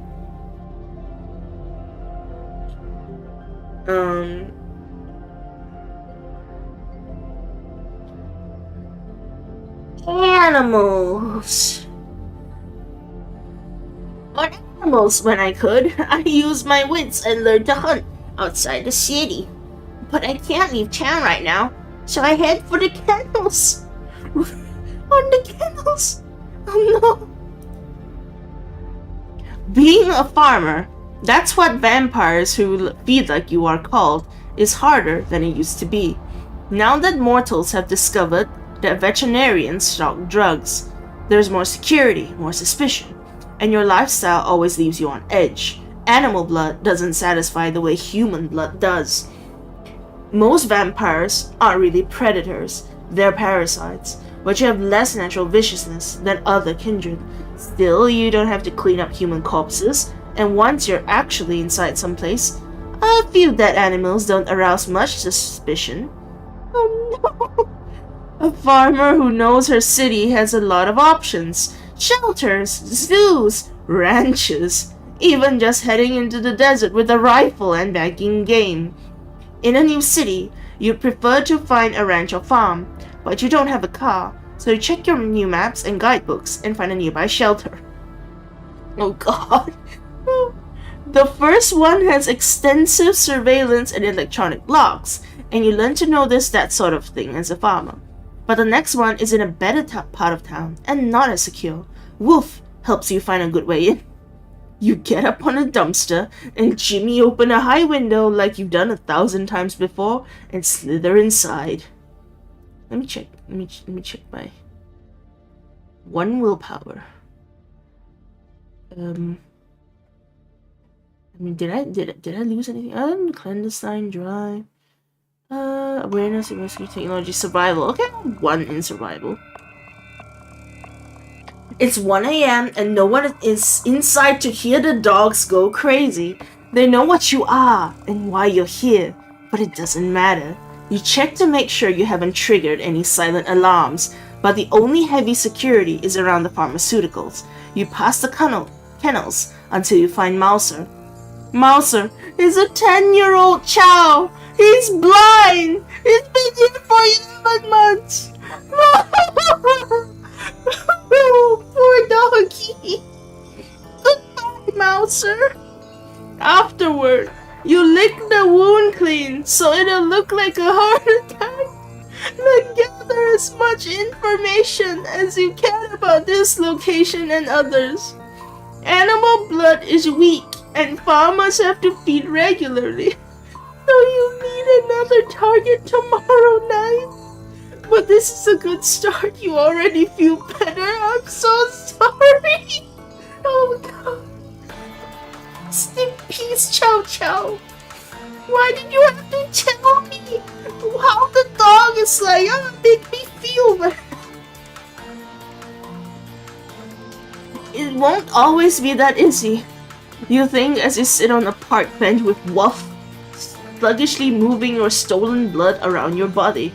New vampires can always have fun for the first few nights, but then other kindred learn about your tricks, or hunters notice statistical anomalies, or the herd itself instinctively reacts to the invisible predator in their midst. But tonight, you feel good. A Lotus Esprit Turbo in powder blue rolls up to the curb, blaring synthwave loud enough to scare the crows. The driver flings a parcel your way. When you pick it up, he peels out. The parcel contains a card for a pawn shop. Written on the back, cars. Oh, I love that movie. I don't love that movie, I'm joking. There's also an extended stay ticket for a parking garage with a 4-digit key code written on the back. So it looks like you have a place to park. Even after midnight, it feels dangerous to run across the wide, palm tree-lined boulevard that leads to your destination. You need a car. You're itching like earlier when you needed blood. Only now the need is to move fast, to stop fighting the shape of the city and start flowing through it the way it wants you to. By the end of the night, you either need to buy a car or learn how to turn into a bat because Tucson is no place for pedestrians. Covenant Pawn Shop is wedged between an auto repair shop and a nail salon, across from a title max. Signs read, cash for guns, we buy gold, and closed. You leave your Lobo outside and step into the sad, dusty spiritual void of the pawn shop. You pass PS4 games, bedazzled purses, a glass case full of rings, regalo perfecto, and enough rifles to conquer Belgium. There are regular people here, so you invoke the Grey Face and veil your appearance beneath your neon snapback. This is the first of what will no doubt be many such hassles here in Tucson. The Grey Face is an impressive trick, but it's still a constant nuisance, a constant drain on your resources. But you can't just lurk in the sewers like other Nosferatu. You have a job. Once your appearance is veiled, you stock up on a few necessities of your trade. A few duffel bags and rucksacks, a mini crowbar, a small holding knife, a folding shovel, a hacksaw, some lockpicks, matches, cord, electrician's tape, a flashlight, a blood and tissue kit, spare USBs, and a portable toolkit. You stop at the knives because you recognize a silver knife in one display case. Jasper Nolis was holding it before he was killed. Or maybe it's just a knockoff of some movie prop or something. You can't be sure.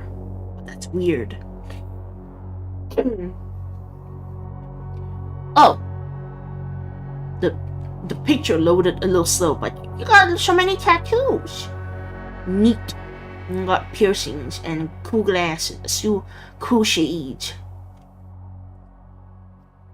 Behind the display case with the knives is a pretty young woman with choppy blonde hair and Victorian replica railway glasses. She's peered over those sunglasses to watch you like a hawk. Since you pushed past the close sign and walked in, you know that reaction. She recognizes a predator, but doesn't know exactly what kind. So this place is only tangentially connected to the Tucson Camarilla. It and she are independent and kept that way because they're useful. When you get closer, the young woman leans close, trying to memorize your features and failing. Her bare arms are covered in H.R. Geiger tattoos, sinuous biomechanical figures in shades of black, gray, and green. Finally, she says, Miguel sent you. It's not quite a question and not quite a statement. Miguel and Carlos know each other, but you don't know the details. You did ask the prince's second-in-command Dove about getting something to drive. Whatever, you nod. Call me Elena. Let's get you set up. She throws a red leather jacket on over her tattoos. She makes sure you can see the Glock in the shoulder holster. The cars are waiting out back. A rusted chain-link fence divides Covenant Pawn Shop's parking lot from a row of rusted Quonset huts. The huts and the slightly taller buildings on each side serve to hide a full parking lot of parked cars that probably shouldn't be here.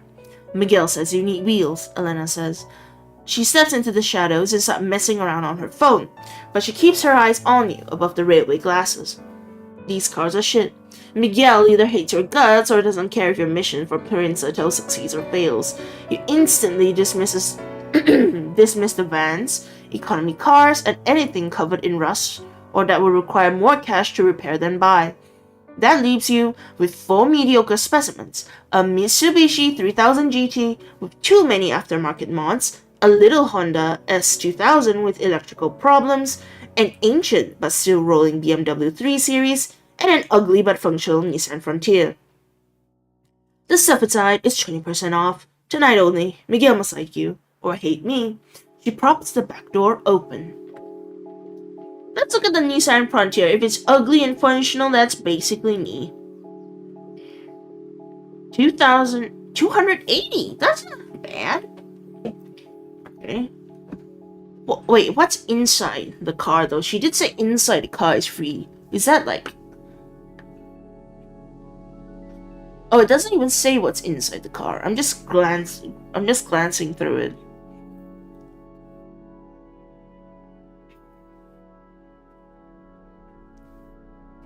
What about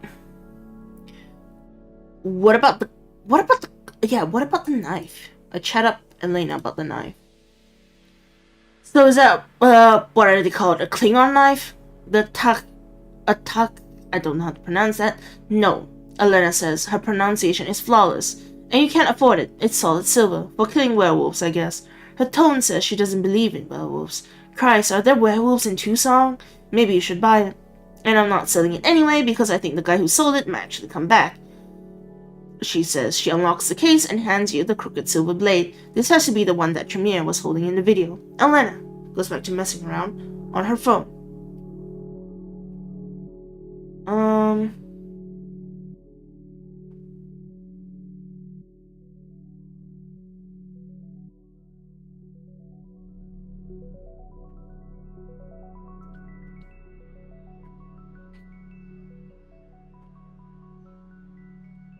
What is my stats? We have intelligence, which is... We have very bad social stats. I don't think I can do anything to, like, persuade her to tell me. Wait, what is it?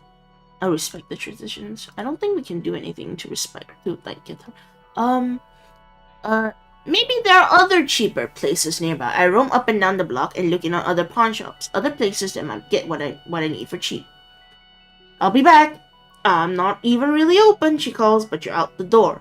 Without a ride, you can't go far, but you roam up and down this dreary boulevard. You slip into 3 more pawn shops, a bail-bond place, and a garage where 2 Dominicans are drinking Hennessy around and opened up Oldsmobile 88.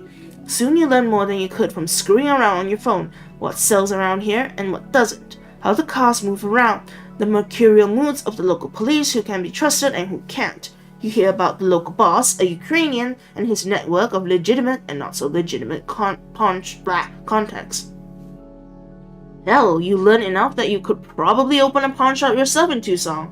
Armed with this wealth of information, you head back to Covenant and start haggling. Elena is impressed. You can probably expect a small price reduction.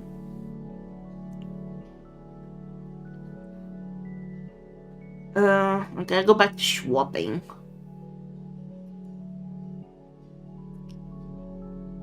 Let's look at the swords. We have a cutlass. That's kind of neat. Oh wait, I think we can just check everything out.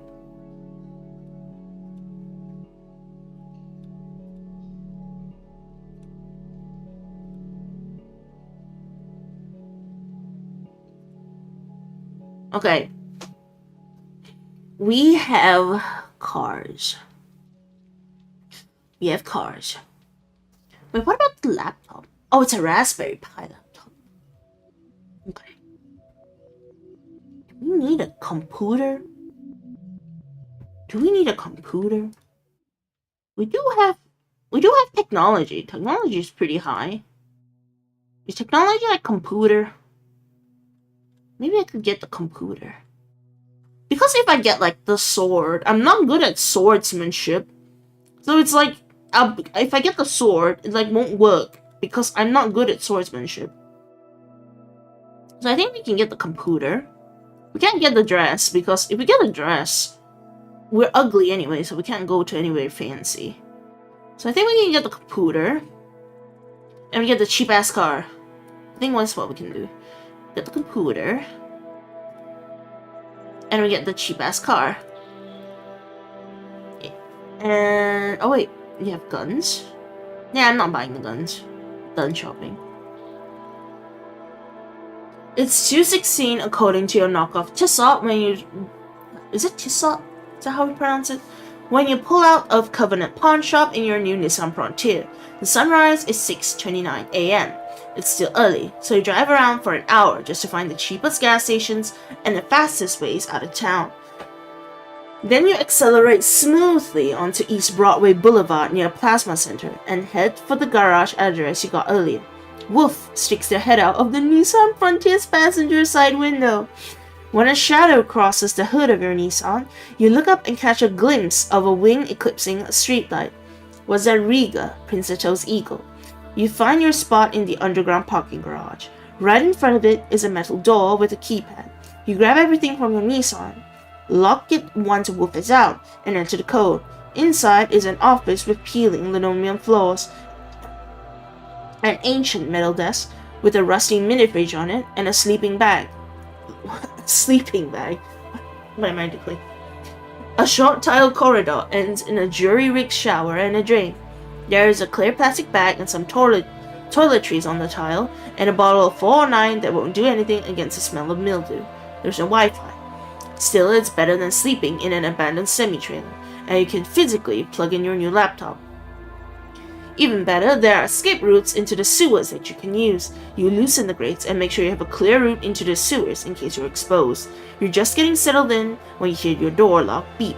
The metal door opens, and there's Julian Sim. So that's how he looks like. He looks very millennial.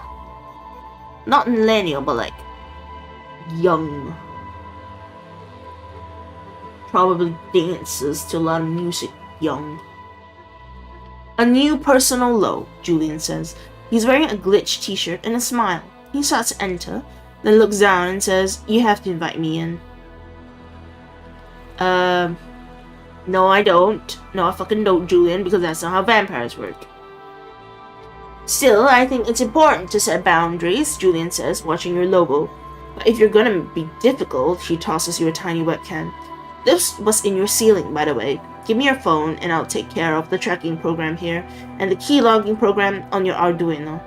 He looks so young, you think, as he wanders in and out of your shitty crash pad, sweeping for bugs. For some reason, you expected him to age. You look at yourself in your Nissan side view mirror. You look like a freak, but not an old freak. Man, it's been a while, Julian says, leaning against her doorframe. I remember the nights we spent keeping that elder asleep with offerings of blood, the days curled up together in the desert. Wasn't it a romantic? That never happened. You made up our relationship and tried to sell it as a novel until the old Prince of Tucson threatened to execute you. Hello, Alvin Errol Larson. Welcome. Welcome to stream. Vampire romance was big at the time, Julian says with a shrug. Change our names. I still don't know why no one wanted to buy it. I even made you pretty. But I wasn't just writing vampire erotica for money. I had a plan. Which brings me to Clan Tremere and the things they get up to in their research. I've been working with Jasper Nolis lately. Terrible what happened to Jasper. Of course, it's also terrible what he did to that sewer rat. And that Outlander. And that anyway. What's worse is that lately I've been working with Jasper, not canine to canine, but man to man, as it were. That's a problem for my daytime persona. The truth, Briar, is that I actually maintained the company. Oh shit, you already know, don't you? You remember seeing 2100X on those records on Princeto's table, but you don't say anything, you just shrug. Julian smiles and says, "Sometimes you really do impress me."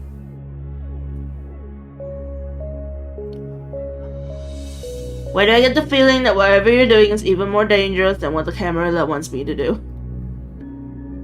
There are worse things in life and death than a little danger, Briar, Julian says. Let me explain. Since the Convention of Thorns, the masquerade has protected us from mortal scrutiny. We hide what we are. We live in the shadows, but that can't last. He tosses the USB webcam up and down. The Second Inquisition should have taught us that. One day soon, mortals will learn the truth. This is inevitable. You can look in the mirror and see the problem. Now, I always thought you were distinctive, but it's not like you blend in, right, Briar? And you do know why 𝒔𝒆 𝑰𝒏𝒂𝒎 decided to end his experiments with that Nosferatu? Because someone filmed it when it got out. Then he called me to turn the video from a masquerade breach into a trailer to a new student horror film. I had to fake some death stamps, but the Tremere paid me well. That's going to happen more and more, Briar, and eventually it's going to be happening every night, all the time, always on, constant streaming. We must stop offering a hard wall against this inevitably and start creating a guided path for the mortals. Can you just leave? I don't want to hear what you're saying. Gosh damn it, this character. I'm not turning mortals into the pets of kindred so we can eke out another 100 years of unlife.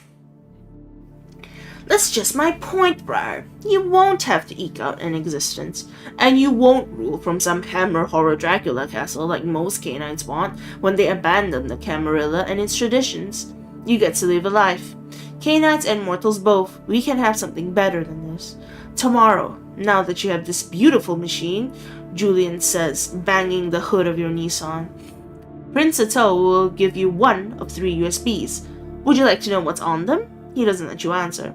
One warns the 𝒂𝒂𝒎𝒄 𝑃atermaster about renovations to his hospital that will expose his followers. One informs the Tremere in 𝑣𝒂𝒂𝒏 that her mentor 𝒔𝒆 𝒂𝒏𝒂𝒍𝒔 is dead, and that her funding is cut off because her facility's contacts with mundane biomedical research firms threatens the masquerade. One tells the Ventrue Ellen Olive Krona that the Second Inquisition is coming for her little prison buffet down at the border.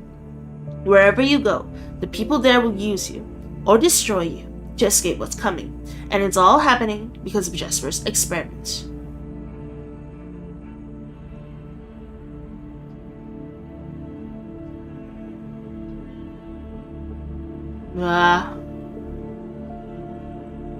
Why are you telling me this? So you can survive, so you can help me in my first phase of work, and so you can stop the Second Inquisition. That's all. I won't even ask you to work against Prince 𝒖𝒂𝒏𝒂𝒎 or the Camarilla.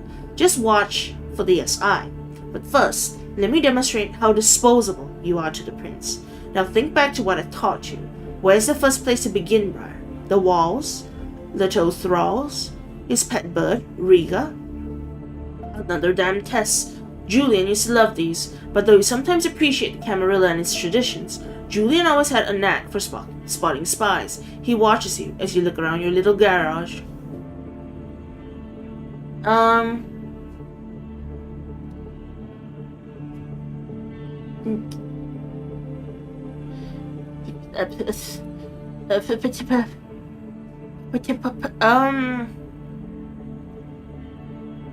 Technical analysis on the webcam. Instead of waiting inside, Julian sweeps your Nissan for bugs. Once he's done, he doesn't say anything even as sunrise approaches, and you continue your work. You unscrew the webcam and check the serial numbers of its individual parts. Using your new laptop, you trace some of those serial numbers to domestic suppliers, then to defense contractors. You recognize some of these names from your time with Julian. These are SI suppliers, you whisper. Exactly, Julian says. So either the SI installed that webcam, or Prince 𝒖𝒂𝒏𝒂𝒎's people installed it, unaware of its provenance, which is worse. Or Julian is lying from top to bottom in order to manipulate you. He takes out his phone, checks the time, and frowns a little. You're going to need better security than this if you stay here. What are you going to rig up? Cameras? Poison gas like we used in Fort Worth? Maybe laser tripwires? Despite the late hour, it takes a while to get Julian off the subject of security. Finally, he drops his voice and says, You need to be ready for the SI, Briar. Anyway, I've been thinking about Ayla.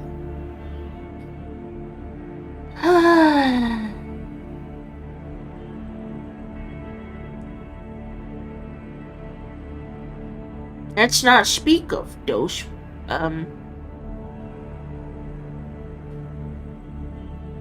No, shut the fuck up. What if someone's listening? We'd both be killed for what happened. You mean for what you did, Julian says. Own up to your own actions, Briar. You cross the little room before he can react, and to his credit, Julian realizes he's overstepped. He holds up his hands and turns away, baring his neck. Almost like Ayla did. Or did she? You've buried those memories, squeezed them out of your mind, but sometimes you still feel the elder you consumed in your blood, as if she did not die all the way when you took her life and her soul. You shake your head. The memories fade again, yours and hers. Ayla's dead. Even the stains of your soul had faded. It's almost sunrise, Julian says, checking his phone again. I'm late for prayer. He slips a business card out of his glitch hoodie and says, with my usurper contact dead, my old Denver company, 20, that's hard to read. 2100X is on hiatus, but I'm still thinking about the future. The 22nd century. Think about that, Briar. It's a sort of blank spot in our imagination. I mean, human imagination too. We talked about the 21st century as kids. We can still, in a way, imagine the far future. But what's coming? What's it gonna be like 80 or 100 years from now? Because I plan to be there, and I want your help.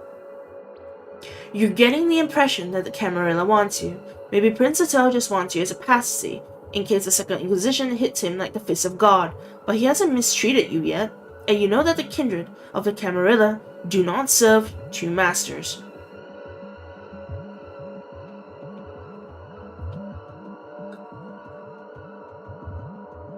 Fuck your hard sell, Julian. He just laughs.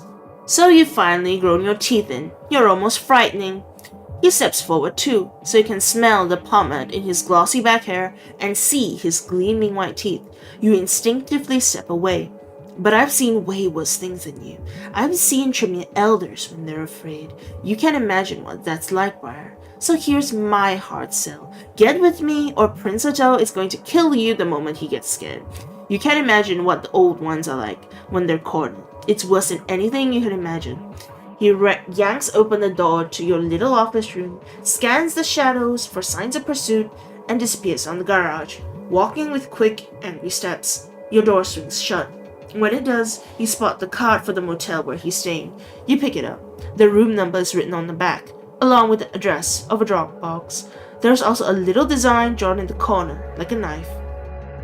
You recognize the karambit. Julian used to use that knife design to mark his holdings. He's probably using again. Now the 2100X is defunct. You let the shock of Julian's sins return fade, then check your knockoff Tissot as you take it off. It's 6:20 a.m. You secure the door, drop the deadbolt, and strip out of your courier's outfit. You don't even have time for a shower. You just unroll the sleeping bag and make sure your phone is charging. You dream of flying high over the Alps at night, the roar of a single-seater engine in your ears, a silk scarf wrapped around your throat to keep off the cold, though you are already colder than anything else in these skies. Your dream shifts to a huge moon over a city you know so well that no name comes to mind, all turquoise domes and tall towers, black against the midnight sky. And then the same city, except it is only a village. Low mud huts, donkeys, children laughing. It's morning, and the sun feels hot against your back and your bare limbs. Not dreams, memories. And one last memory, one that you know isn't yours. You remember forcing your eyes open after years of darkness and looking up at two eager fledglings, one from your own clan, one clan Nosferatu. You remember watching, frozen, as the Nosferatu's flanks slide out. You open your eyes for real and check your phone. It is 5:49 p.m. Sunset. Ayla is asleep again. Your fangs are protruding. You shake your head until they go away, though you keep remembering the coating of dust on the elder's throat as you sank your teeth into her. You shower, scraping the last of your filth out from under your fingernails. Then you decide where you're going. You don't want to keep Prince Attell waiting as you make a decision. Okay, we've got 3 people to go to. I think I'll go for the Tremere. because Tremors hate Nosferatu, so I think that'd be funny. I deal with Dr. Call. She sounds like most trouble, and I want to get in and out before my own life gets more complicated. Chapter 4. 𝑒𝒖𝒔𝒊𝒂𝒎 Tucson, Arizona, 9th of November 6. Sunrise, 6:45 a.m. You drive your Nissan around your parking lot a few times, getting a feel for it as the lights come on all over Tucson. The truck handles like a bucket of KFC sliding across a hockey rink, which is what you expect after paying less than $1,000 for a vehicle this new. The warped interior panels indicate that someone rebuilt this Frontier after a collision that should have totaled it. But the electronics work, and it's nice to have Bluetooth. The Bluetooth doesn't work, but it's nice to know it's there. At least you're high enough off the road to see around all the Chevy Silverados and Ford Raptors. You spot the Viper nightclub, accelerate hard, and scream to a halt outside. It's still early, and the party won't start for hours, but Leto is already awake. His 𝑒𝒂𝒎𝒄 is perched nearby. You double-check your maps. A few minutes later, a mortal flunky in an Ed Hardy shirt runs up to your Nissan with a portable push-button lockbox. You peel out. It's a 9-hour drive, and you've researched motels and abandoned buildings starting at Albuquerque in case traffic or trouble leaves you stranded. You doubt you'll end up anywhere nice though. Fortunately, traffic is light. You drive east on the 10 and past the spot where you ditched your Honda CRX. Idly curious, you spend 20 minutes exploring the abandoned filling station, but the white is long gone. You wonder if Dove was able to track down her sire. When you pass a garage marked with Julian Sim's Karambit, you think about your old friend. You shut him down this morning, but you don't think you've closed any doors yet. You don't trust Julian, of course, but he might be able to offer you insight into the �ဗTuber situation. No, I don't trust Julian. It'll get me killed. You know exactly what happens to vampires around Julian when they're no longer useful, and you'd like to push your final death off for at least a few more years. You keep driving. The hard copy map on your dashboard insists that you're going from one town to the next, but you don't see anything, just the road and distant lights. From the highway, even Albuquerque is just a blur of low buildings and exit ramps. Past Santa Fe, the landscape grows more lush, with scrubby trees lining the highway and the distant hills dotted with green, subtle hues visible to your sensitive eyes. The drive takes you through lots of towns named after bigger towns. The landscape grows rocky, and pale cliffs rise beside the road. You stop at the last all-night gas station to fill your Nissan's tank, then head into a wild and ungoogled landscape that stretches flat all the way to St. Louis. For all you know, there's no radio out here, so you try to enjoy the sound of the engine, because you don't want anything on your disposable phones. No trouble though. No tails, no weird unmarked cars, no circling eagles, for now. Researching �ဗTuber has been difficult. NVIDIA first popped up in a major New York chantry as the errand girl for a far more powerful member of Clan Tremere. When the Beckoning lured elders to the Middle East and the Second Inquisition destroyed the Tremere's most important chantry in Vienna, she grabbed as many resources as she could and fled into the desert. Like plenty of scholarly kindred, Dr. Call dreams of breeding animals with human-quality blood. You're not sure if she's been successful, but you know that her facility, 𝑺𝒐𝒄𝒊𝒕𔔄, has connections to biomedical firms all over the world. Too many connections, in fact. Those connections don't exactly represent a breach of the masquerade, but the whole situation is too close to daylight for Prince Ato's liking. No wonder he's shutting her down. He'd probably wipe KXG off the map if he could. She isn't gonna like that. And vampires tend to shoot the messenger. You pass an old mining village, abandoned since cowboy times, and stop to mark its location on the map. A few buildings might offer you cover from the sun if things go badly. There are no signs, and the fence looks just like all the others, but you know you're close when the road gets better. When you spot a headlight in the distance, you instinctively kill your Nissan's lights and pull over. 2 Kawasaki ATVs rumble down a side road. Men with rifles and helmets ride the ATVs. They look like border patrol, but you know they're private security. Good ones too, if those bolt-action Batrock rifles are anything to go by. Those are guns for people who don't miss. One shot will drop a buffalo or a vampire.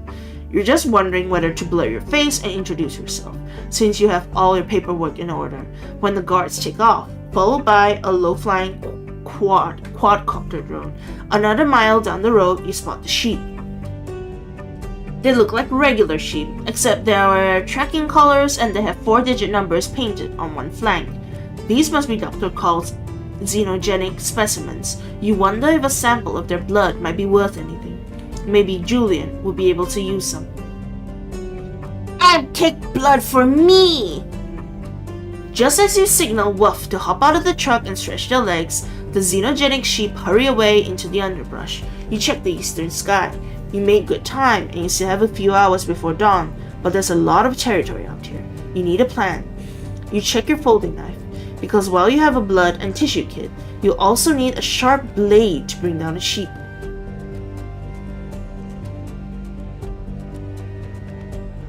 I drive with my truck. The sheep never has a chance. You and Wolf dart out of the shadows. Your knife flashes, and the animal falls with its throat torn open. You position the vial under the fatal wound and collect 100 milliliters of blood. You pocket the sample for future analysis, excited to learn what strange secrets the blood can teach you. Dr. Call's facility consists of several structures. You see a long, low building of green glass and white concrete, trailers for the long-term personnel, and a parking lot. There's also a little outdoor coffee shop with a patio. Behind the main building is a refurbished ranch, a garage for the ATVs, and a landing strip for light aircraft. A high chain-link fence dotted with security cameras surrounds most of the facility. Quadcopter drones drift overhead as you blur your face and stop at the main gate. The woman guarding the yellow gate takes one look of your laminated introductory letter and immediately buzzes you through. "You go on ahead to the intersection," she says, "and turn right. There's a trailer waiting for you, number 23. The trailer is hardly luxurious, except for the thick maroon drapes, which look like they were borrowed from a castle. They completely blot out the sun, though it feels safer to sleep in a made-up storage space under the table than on the bed. Wolf takes the bed anyway. Dr. Call knows you're here, but you don't have time to worry just yet. The moment the sun crosses the horizon, you're asleep. Once you've dressed and cleaned up, you leave Wolf and walk around before you head inside. The main facility's security right now is just one guy with a holstered pistol next to a metal detector. He's watching his laptop in a big atrium with shiny faux marble walls and lots of glass. It's probably busy during the day, but right now it's quiet, though not deserted. Outside the main facility is a detached security office and a little cafe. There's a gap between them where the fence doesn't cover, though there are cameras everywhere in that direction. No one seems to pay much attention to you, though the quadcopter drones keep you company. There are enough people around that you don your gray face for when you have to enter a well-lit area. You keep your neon snapback pulled low too. Your gray face won't hide you from all the cameras, but there aren't any serious threats, at least not yet. You pass through security. You enter a circular room illuminated by a giant red hologram of hemoglobin molecule. It's labeled KXG, Kiowa Xenogenics. A party is in full swing. 20 scientists and technicians are chatting, drinking wine from fancy glasses, or gathered around a baby grand piano, where a man in a tweed jacket is playing ragtime. A whiteboard reads, "Congratulations, Dr. Takahashi, on your..." and then a complex formula. You spot a few equations you recognize from your technical studies, but whatever Dr. Takahashi discovered, it's beyond your immediate grasp. "Oh hey, an Indian lady. She looks pretty." "You must be the courier," a young woman says. "My name is Vani Anand. Dr. Call will be here in a few minutes. Until then, help yourselves to some wine. And I apologize beforehand if anyone badgers you. We're trapped in here for months at a time, like Antarctic researchers, and anyone new is interesting." Vanny isn't really dressed for a party. She's wearing a loose-fitting work shirt full of pens and notebooks, though she's put on gold earrings that sometimes gleam red in the holographic light.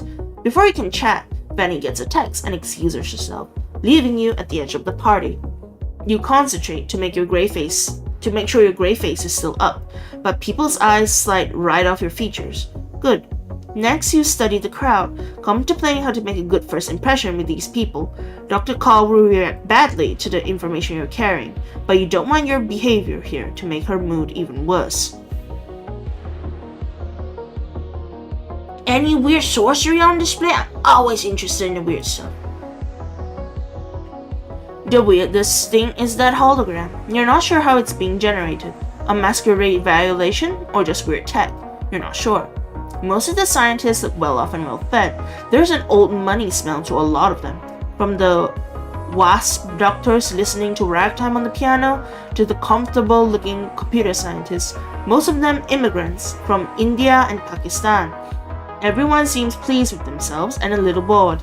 Everyone except one red-haired woman who skulks in the shadows. Pale and sullen looking, she has the wan look of a blood doll, but her blue eyes are hard and wild as a trapped wolf's. She wears a long moss green cardigan that she keeps pulling down over her wrists and silver rings with occult symbols. You can only read part of her shirt under the cardigan.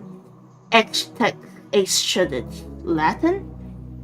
The Tremere are a bunch of creepy warlocks, but they normally hide better than this. No wonder Prince Zatel wants this place shut down. You consider whom to approach and what you want.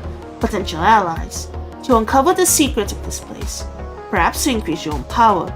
Or maybe you should try to put Dr. Call in a good mood for your inevitable meeting.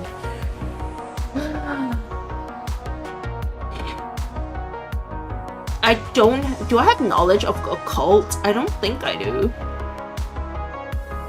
My academics like 0. I'm just good with technology. I'm not good at anything here.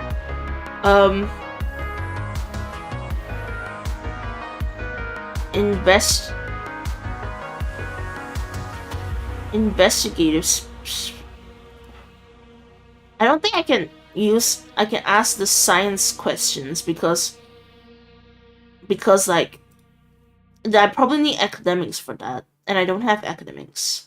So I think what I can do is just like investigative skills and focusing on facts. A good investigator knows how to read people and how to read the environment. More importantly, she knows how to wait, watch, and listen. You circle the party, listening on conversations, studying the clothing and equipment of the scientists. A picture slowly emerges. 𝒂𝒔 has indeed made some important breakthroughs, but Dr. Call seems increasingly frustrated. You spot one scientist with marks on her hands. Are those chilblains? How do you risk frostbite in New Mexico? The scientist mentions something about the snow room, which piques your interest. You approach a dapper young Pakistani computer scientist and get him talking. He tells you the snow room is only a rumor, Dr. Call's secret project. He insists that the xenoship are just a front for something far more ambitious, and hints at failed cloning and grafting experiments, old technology flown in from Europe, and more sinister practices. When he glances down at his empty wine glass, he seems to realize he said too much and hurries away. But you're starting to understand the shape of Dr. Call's operation here. Hello, Briar, a cool and professional voice says. Dr. Call sounds like she's the voice of a computer assistant. She's dressed for the celebration in a long red and black dress. It takes your eyes for a moment to resolve the serpents and wolves that form the design. She holds out her black gloved hand for you to shake or kiss. You decide to shake. I have heard so much about you, she says. Her face is dark, her hair jet black and worn in the flapper bob, and she has thick, expressive eyebrows that bounce around whenever she talks. Her features are animated and friendly, in contrast to her flat and chillingly hypnotic voice. You smell fresh blood, not on her lips, on her fingers, under the gloves. Dr. Call glances around the party and tells them, I just have a little more work to do, and then I'll be able to socialize. Under her breath, she says, Briar, follow, now. You follow the smell of blood. Dr. Call takes you through a smoky glass door with a light that turns from red to green at her approach. You follow her down a corridor to a storage room. The door slides open to reveal a man with his guts hanging out, and another man in a lab coat trying to hold him down. It looks like the man has been shot in the chest by a high-caliber weapon, like the rifles the ATB patrols carry. Briar, Help Dr. Takahashi hold Miguel down. Miguel? Like from the city? Dr. Call says, removing her black velvet gloves to reveal long black fingernails and opening a silver tray full of scalpels. You don't give Miguel good odds. He's already lost a ton of blood, and unless this Tremere or Dr. Takahashi is prepared to work some heavy sorcery, he'll be dead in minutes. Okay, holding you down. You cross the room and grab the dying man by the shoulders, keeping his arms still. Dr. Takahashi edges around you and grabs his legs. The bullet is still in there, Dr. Call says. Does anyone else know about this? Just the guard who found him, Dr. Takahashi says. And he doesn't know about... You don't hear the rest of it, as Dr. Call slices the man's stomach open, and he screams. She grabs a small pair of forceps and carefully removes the large caliber bullet. Surprised it didn't go right through, Dr. Call says. She studies the bullet, not one of our rifles. The dying man tries to say something, but blood bubbles out of his mouth. To their credit, Dr. Call and Dr. Takahashi go through a complete resuscitation attempt, but it's useless, he's dead. Dr. Takahashi looks pale, but you expect he's seen worse things. He examines the corpse, then says, I'll perform an autopsy, eh? I guess I'll be missing my party. Of course not, I can do it, Dr. Call says. No, 𝑰💏💏, they want to see you. They already have my research. I know that you have other things to worry about. He glances at you.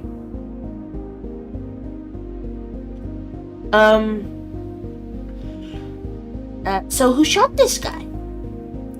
My chief of security is already investigating, Call says. We may be able to find out who did it, but I suspect I know why Miguel here was killed. He was one of Prince Leto's retainers. She searches the dead man's pockets until she finds a card for the Viper nightclub with the 4-digit code written in the bag. Give me what you brought, she says. You hand her the lock that Prince Leto's flunky gave you in the Viper parking lot. She punches the code on the card into the lock, and it opens, revealing a stack of microfiche. Like something out of an old spy movie. Get people you trust to move the body, Dr. Call tells Dr. Takahashi. I want a full report by tomorrow night. Briar, come with me. Everyone in the spill zone knows what we are, she says, pointing to a sign that resembles hands spilling something out of a bowl. So you can drop your clumsy disguise. You've been maintaining the gray face for a while now. You let it fade as Dr. Call ushers you through another silent sliding door into a stark minimalist chamber with hexagonal white floor tiles and cool white walls. Artifacts of sorcery are visible behind frosted glass or in cloches atop hard plastic pedestals. You see mummy fragments and incunabula, fragmentary scrolls, and broken amulets. There's a diagram of the California Stonehenge they found a few years back. You've heard of that, since kindred say it was some kind of ritual site. The far side of the room contains a Louis the 14th escritoire, a shaker table with a phonograph and an apparatus for reading wax cylinders and a microfilm reader. Dr. Call scans the Latin document Prince Leto prepared for her and tosses it on an end table. Vanny, her assistant, places it carefully on her coffee table so her mistress won't lose it. Two studious-looking and handsome young men lounge on the couches nearby, reading books in a language you can't identify. They glance up, then scrupulously avoid looking at your face. Dr. Call introduces them as Rain and Sonam. They look up just enough to get a good view of your face. To their credit, they barely react. Did Prince Leto tell you what news I should expect? She says, because I already know what happened to Jasper Nolis. He was a friend and a colleague, but I had to sever ties with him when I learned he was experimenting on kindred. We all must draw our line in the sand somewhere. Still, I will miss him. Oh, you look fancy. You look fierce. You look like you're wearing Kazuma Kiryu's shirt. Dr. Call washes her bloody hands in a sink, then carefully cleans a garnet ring. Vanny hands her a lab coat. You think quickly as the Tremere twists the knobs of the microfiche reader and starts reading the first page of 𝒂𝒐 document rescinding her authority to operate this facility. You should probably say something to soften the blow. Or should you use this moment of vulnerability to extract more about the snow room? What is it, Doctor? Rin asked. He and Sonam approached the reader, a few other scholars wondering, talking quietly among themselves about occult or scientific matters, but they keep a cautious distance from you and Dr. Call. Only Vanny is willing to get close.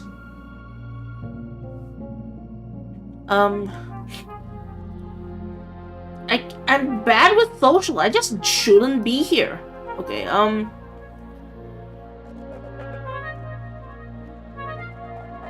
Okay, I'm back. Your net's working now. Alright, welcome back, Joshua.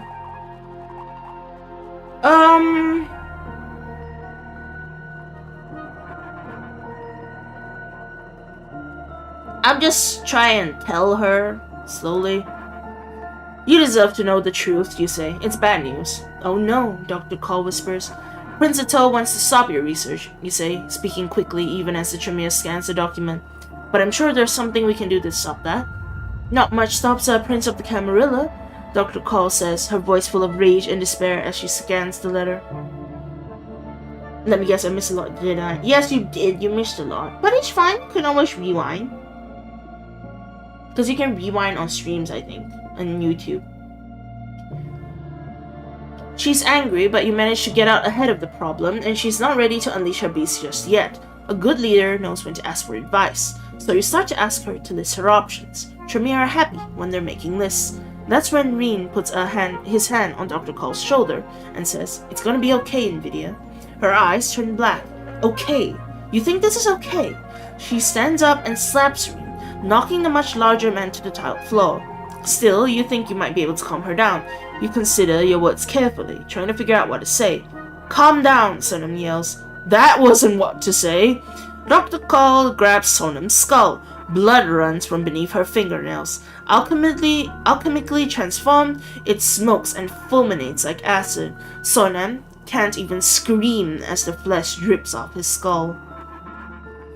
The other occultists scream in horror and drop their books, running for the exits. But when the corrosive steam rising from Sonam's corpse reaches the ceiling, the facility's fire detectors go off, and a massive security door starts to close. An ear-splitting alarm glows off. Dr. Call turns, both hands dripping with corrosive acid that blackens the tiled floor. You throw yourself behind a couch as Dr. Call lashes out with her corrosive blood. The chair next to you dissolves, throwing up spumes of noxious gas. Your beast screams inside your brain as if it was surrounded by flames. Your iron will allows you to master your fear, but you still don't dare approach her to attack. Not so much with unnatural acid dripping from her fingers. How could he? Dr. Call screams, her face scrunched up in fury. I've done everything for him. She turns and a wave of corrosive blood blackens the microfiche reader, filling the room with a stink of burning plastic. Her garnet ring flashes with thaumaturgic power.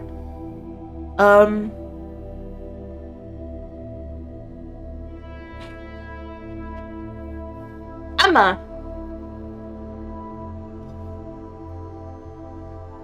Okay, I think this is dexterity based.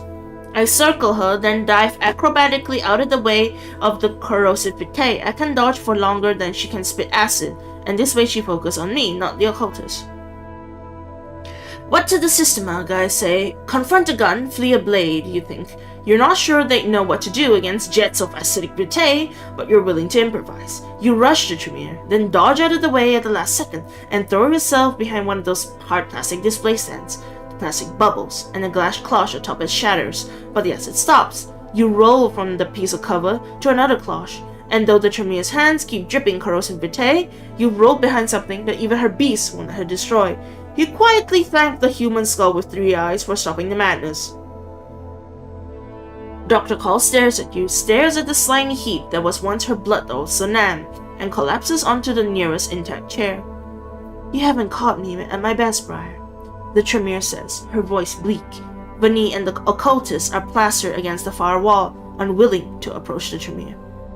A moment later, the door flies open again, and that strange red-headed woman you saw at the party strides in. She shed her green cardigan, revealing the ritual scars on her wrists and a t-shirt that says, Reject technocracy, embrace tradition. What happened? She says, her eyes narrowing dangerously at you, even as she moves protectively towards Dr. Call. You recognize that desperate eagerness to please and protect. It's true then. Call has bloodbound, a witch. I made a mistake, Gazelle, the Tremere says, her tone bleak. Sanam is dead. She seems to remember your presence. Oh, Briar, this is Giselle. She came to kill me for stealing her witchcraft, and then I bound her. Now she loves me. Funny, isn't it? Don't say it like that, Giselle tucking a black lock behind Dr. Call's ear. I want to be here. I want to learn from you. Of course you do, the Tremere says. Her tone of contempt is more acidic than her fingernails. Clean up this mess, Giselle. I should put in an appearance at the party, make up some likely story to tell people. I know how you love explaining this sort of thing. So, Vanny asks Dr. Call a half-hour later in her private office. What are we going to do? She's on Call's desk, sitting on her hands to prevent them from shaking. Return to the party, the Tremere says. She strips out of her sooty dress with the brusque efficiency of someone unconcerned with material things, wipes herself down with a sponge, and lets Vanny hand her a slip, followed by a red and black kimono. But first, Briar, I need to deal with you. Call says, you will remain at 𝑬𝒑𝒂𝒎𝒄 until I have composed a response to Prince Atoll. Don't speak, she holds up her hand. The garnet ring flashes dangerously. And don't worry, my response won't be a bomb I ask you to carry back, but I need time to find a way to accommodate Prince Atoll's orders. Until then, you can stay. Vanny, show her to her room. Your things, including your trusty Lobo, arrive in your room a few minutes after you do. It's a large, well-appointed, windowless chamber that feels like a prison cell despite the comfortable furnishings. Vanny hands you a card. You're not a prisoner, she says. She bites her lip and studies you, as if you impressed her, but then she just says, make yourself comfortable, and hurries back down the hall. Vanny might prove a valuable ally if you can win her over. It looks like you're gonna be here for a few nights, while Dr. Call crafts a response to Prince Atoll that you hope will let them both get what they want. You spend the first night noting interesting areas: incinerator, organic slurry processing chambers 1 to 4, main security. But large sections of the map are blank. You have to explore on your own to get a good feel for this place. Research indicates that no camera footage from KXG gets anywhere near the cloud, so your face isn't an automatic masquerade breach. Nonetheless, you'll need to blur your features if you want to interact with anyone outside the spill zone. What is my hunger? Hunger is 1, so I'm still okay.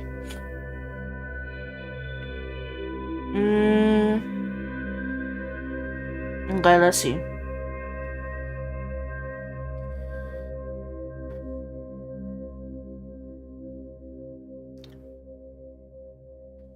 Now, I don't have leadership at all. My leadership is like 0, so I can't do that.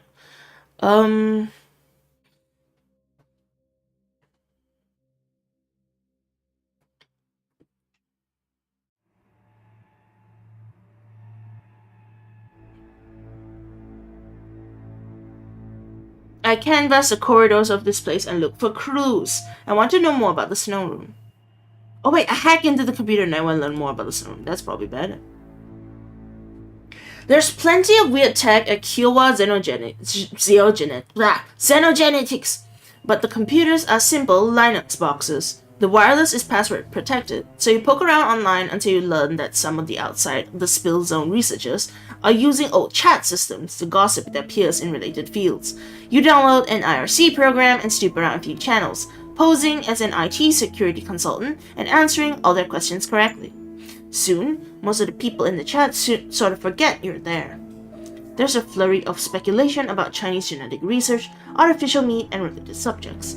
Using your knowledge of computer science and how it intersects with KXG's research, you carefully nudge the subject back toward their own black ops. No one says the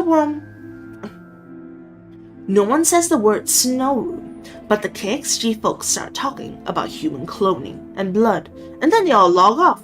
You bet that someone in security just noticed what they were talking about and hauled them all out of the chat room. Human cloning. That's a common enough obsession among certain kinds of sorcerers. Still, very interesting. And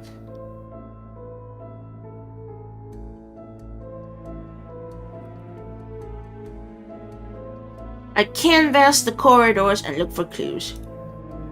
Since you're reasonably free to move around, you head to the spill zone and watch the scientists and surviving occultists looking for any clues that might get you closer to the snow room. After a long night of watching movement patterns and memorizing names on badges, your patience pays off. You follow one particularly distracted late-night technician to a cafe. When she turns her laptop your way, you're able to watch her chat screen in the reflection of an aluminum pole. Watching her chat screen, wherein she discusses and complains about her movements during her shift, you're able to discount several potential locations for the snow room. After a moment, you realize there's only one left, so you hop up and go there. You soon find yourself standing in front of a huge hangar-like door that leads to what can only be the snow room. You spend a few minutes recording every scrap of information you can, from the model numbers of the HVAC equipment to the brands of the biomedical waste you find in the plastic trash bin outside to the unfamiliar runes carved on the floor and ceiling. Now, how the hell can you get inside? With 5 clusters of cameras, always pointed at the door, and armed guards stationed at the intersections. You're forced to retreat as a guard patrol appears, but you have everything you need except the door code. You spend the rest of the night running searches based on information you've gathered. As you scan Google Scholar, JSTOR, and part of the dark net that cater to the intersection of criminality and the occult, you start to piece together what Dr. Call is doing. Clone cell samples, modified vitae, xenogenetics, cryogenic preservation, necromancy. She's making clones. Not human or animal clones. Not living clones at all, with vitae and thaumaturgy and whatever kind of magic that which of hers can work. Dr. Call is cloning dead tissue. She's cloning vampires. Holy shit, she's cloning. That's not good!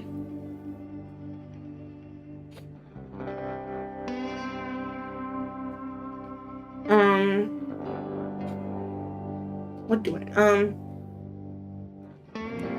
wait, do I have wits? Yeah, I have good wits. I'm not gonna let myself get stuck out here. I head to the parking lot and move my truck for a fast getaway. It'll take me wits to find a good spot to hide it. No one stops you when you walk outside into the warm night air, and though drones drift overhead, none of them follow you.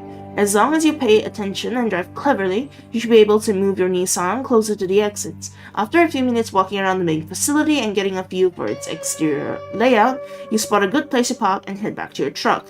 You watch those drones for a few minutes, then scoot down a little road mostly used by security personnel on ATVs. You park under an awning, behind an old and neglected Airstream trailer, and right next to an emergency exit. Perfect.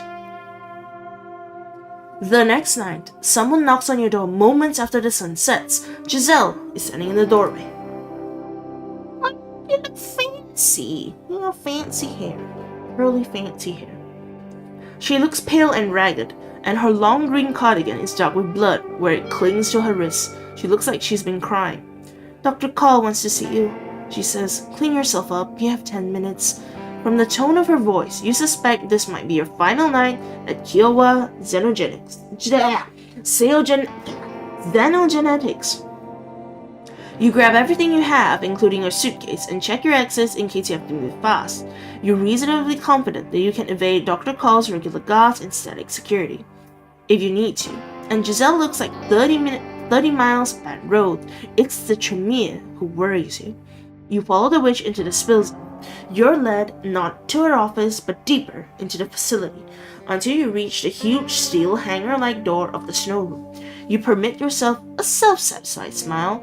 Your investigations have already revealed as much as anyone could learn about this place without actually going inside, and now it looks like you're going inside. This is the snow room, Giselle says, her voice tired. She glances at you out of the corner of her eye, but you just shrug as if you have no idea what that is. It's where Dr. Call and I conduct a research into how to mimic and emulate vampiric flesh. You happy with your work here? I help a great philosopher, Giselle says. I love her. It's like the words are being yanked out of her mouth. The door opens silently despite its size, and a blast of cold air hits you. Cold can't hurt you unless you freeze solid, but you're still close enough to life that you find the sensation viscerally unpleasant. Giselle, her normally haughty demeanor gone, shrinks away from the cold air. When the door closes again, she's on the other side of it. So is Woof. Not sure exactly where to go, you pass through a cold room full of brushed steel tanks attached to thick tubes, electrical cables, and laptops propped open on folding metal desks. The next room resembles a meat locker, except for carcasses hung from iron chains, aren't cows or pigs, and neat grids delineate the walls and floor. You use what you already know about the snow room to help you memorize everything you see. Dr. Call is waiting toward the back of the next chamber. She's wearing a plain black lab coat with KXG on the label. Here, the grid-like order of the rooms break down, replaced by mounds of dirty brown snow that slowly merge with the icy walls. Overhead, fans drive sub-zero air down onto the snow. "Good evening, Briar," the Tremere says. "I've thought long and hard at 𝒂𝒂𝒂𝒂𝒂's message, and I think I have a solution. I want you to destroy me." So you can be what, reborn? Now I'm a little curious that resurrections are cool. Nothing so melodramatic. This is politics, not metaphysics. Call picks her way over the dirty snow. After a moment, she reaches elbow deep into it and hauls out a naked woman, who stares at you blankly. With her face slack instead of animated, you barely recognize NVIDIA Call. The real Call gets the corpse clone into a lab coat. The clone's feet are black with blood and decorated with Giselle's runes. No wonder the witch could barely stand. When the Camarilla banned most forms of electronic communication, the real Call says, Clan Tremere thought it could just build an occult network, but that was hacked too. That's how Giselle found me. She and I are good friends now, of course, but it was clear to me that thaumaturgy invented centuries ago was as vulnerable as any other old and unsecured communication protocol. My original plan was to use my clones as couriers, both in a normal fashion and by encoding them with information that could be read through genome analysis. But they never quite worked, and well, it seems 𝒂𝒂💏 disagrees with my work here anyway. She takes a moment to master her rage. Then she goes on, "You're familiar with the Second Inquisition, Briar?" "Yes." Wait. "I've been dodging their government agents. Might as well share information I can. We're all in there together." "Have you tangled with the 111th? The IAO? What about the FBI branch, the Special Affairs Division?" She listens. "Interesting. They're all deadly, but not all hunters are like that. Some are dangerous buffoons who are in over their heads. A group like that attacked me the last time I left my facility. I killed most of them, but a few got away, and they're still looking for me. I'd like to give myself to them." She gestures to her clone. Once everyone thinks I've been destroyed, I'll have time to transfer my research elsewhere, away from Nato. We're self-funding now. I don't need him." You glance around at the room. It's just you, Dr. Call, the half-buried clones, and a few technicians up on the balcony around you. Icy pipes run out of a massive tank on the far wall, and elaborate coolant systems surrounded by warning signs. Huge chains dangle from the ceiling, their purpose unclear. The doors nearby are locked. The Tremere watches you, impassively.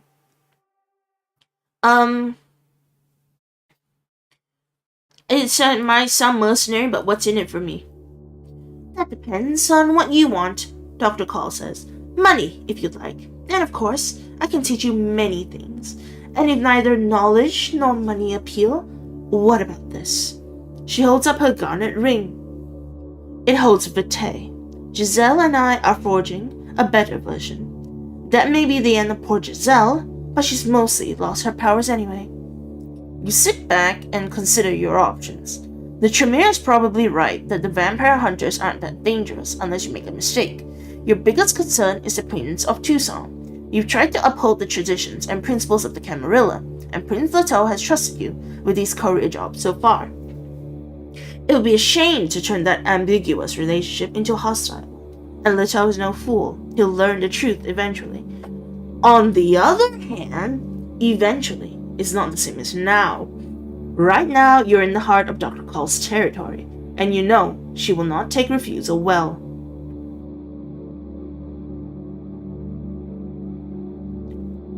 What will you teach me, though? But what does the ring do?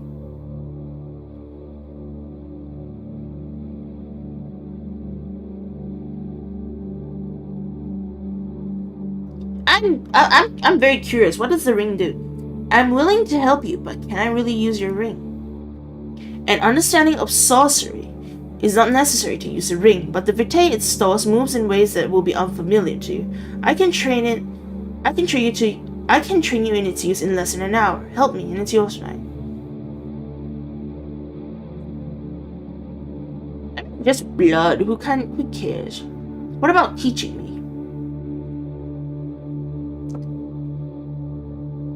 Oh my god, she will teach me blood magic? To a Nosferatu? Okay, I'm taking that. I am, and I'll provide the necessary text for you to begin your arcane journey. We can conduct the transaction right now if you're like, yeah, give me blood magic.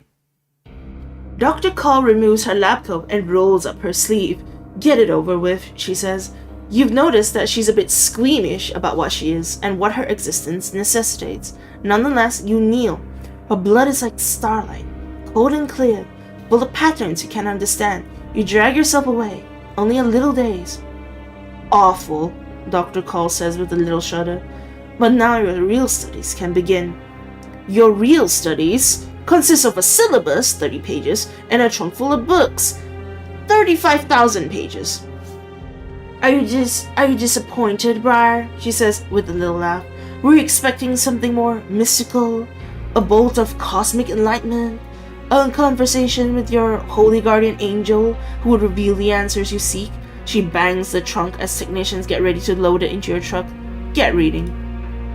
Alright, thank you. Blood magic, here I go.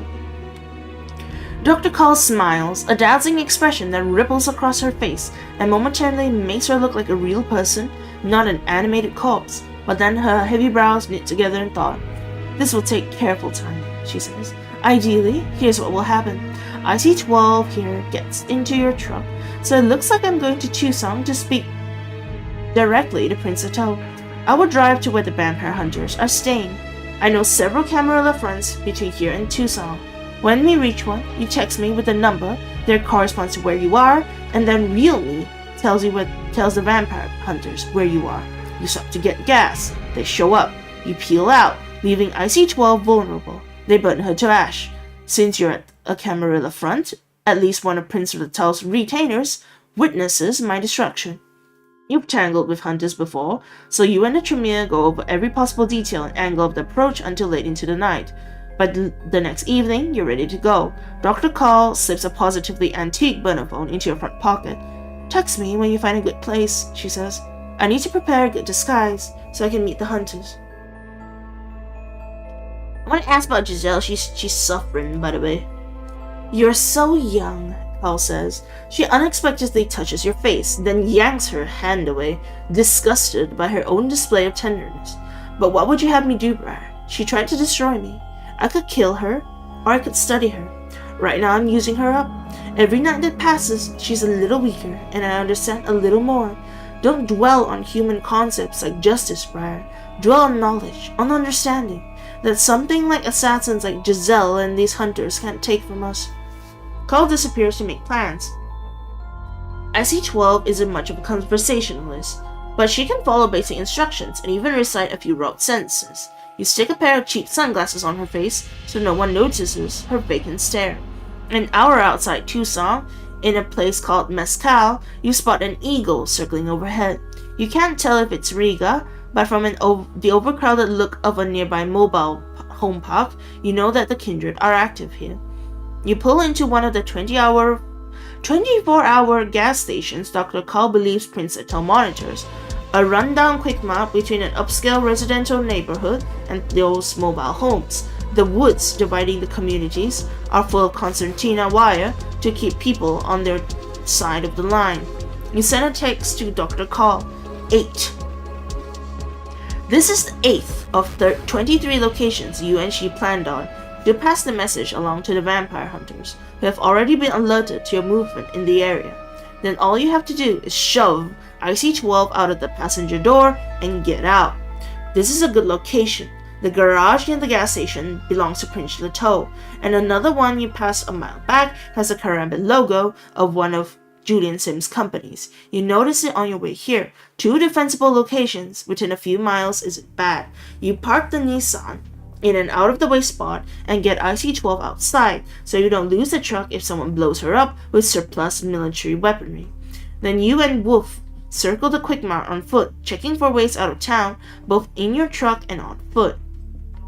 When you get back within sight of your truck, you spot a black Eco-Line van rolling slowly through the Quick Mart parking lot.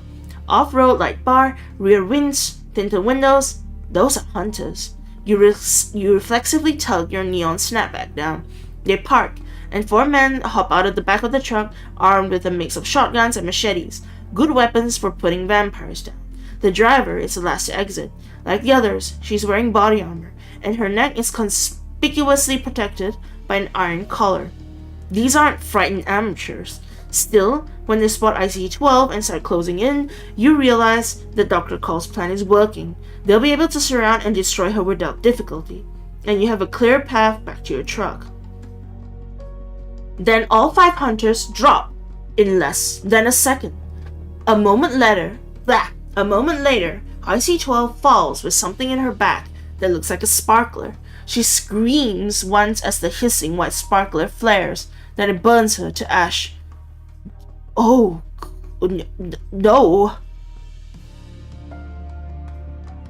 The next shot hits you dead center. You're slammed against a chain-link fence. On your knees, you hear the hiss of flaring nighting. You look down and realize it's hit the burner phone Dr. Call gave you. You wrench it out of your front pocket, fighting your terrified beast, and hurl it away. A second later, it explodes in a shower of white sparks, momentarily blinding you. You hear radio chatter as white sparks dance before your eyes. Primary target eliminated. Irregulars removed.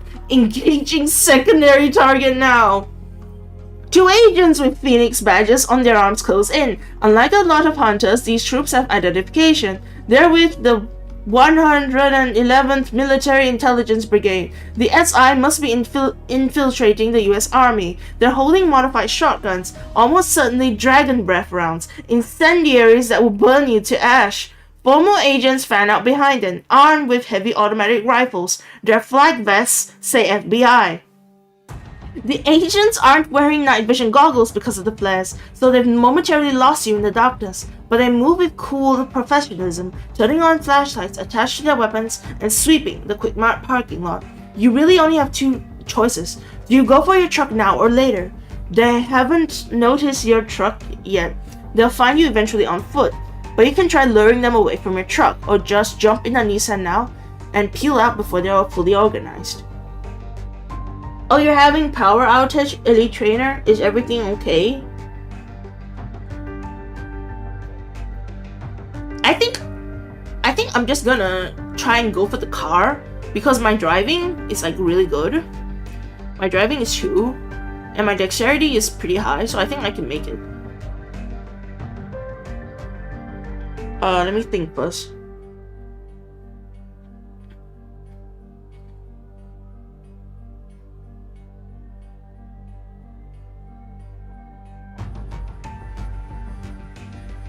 Or I can use a power.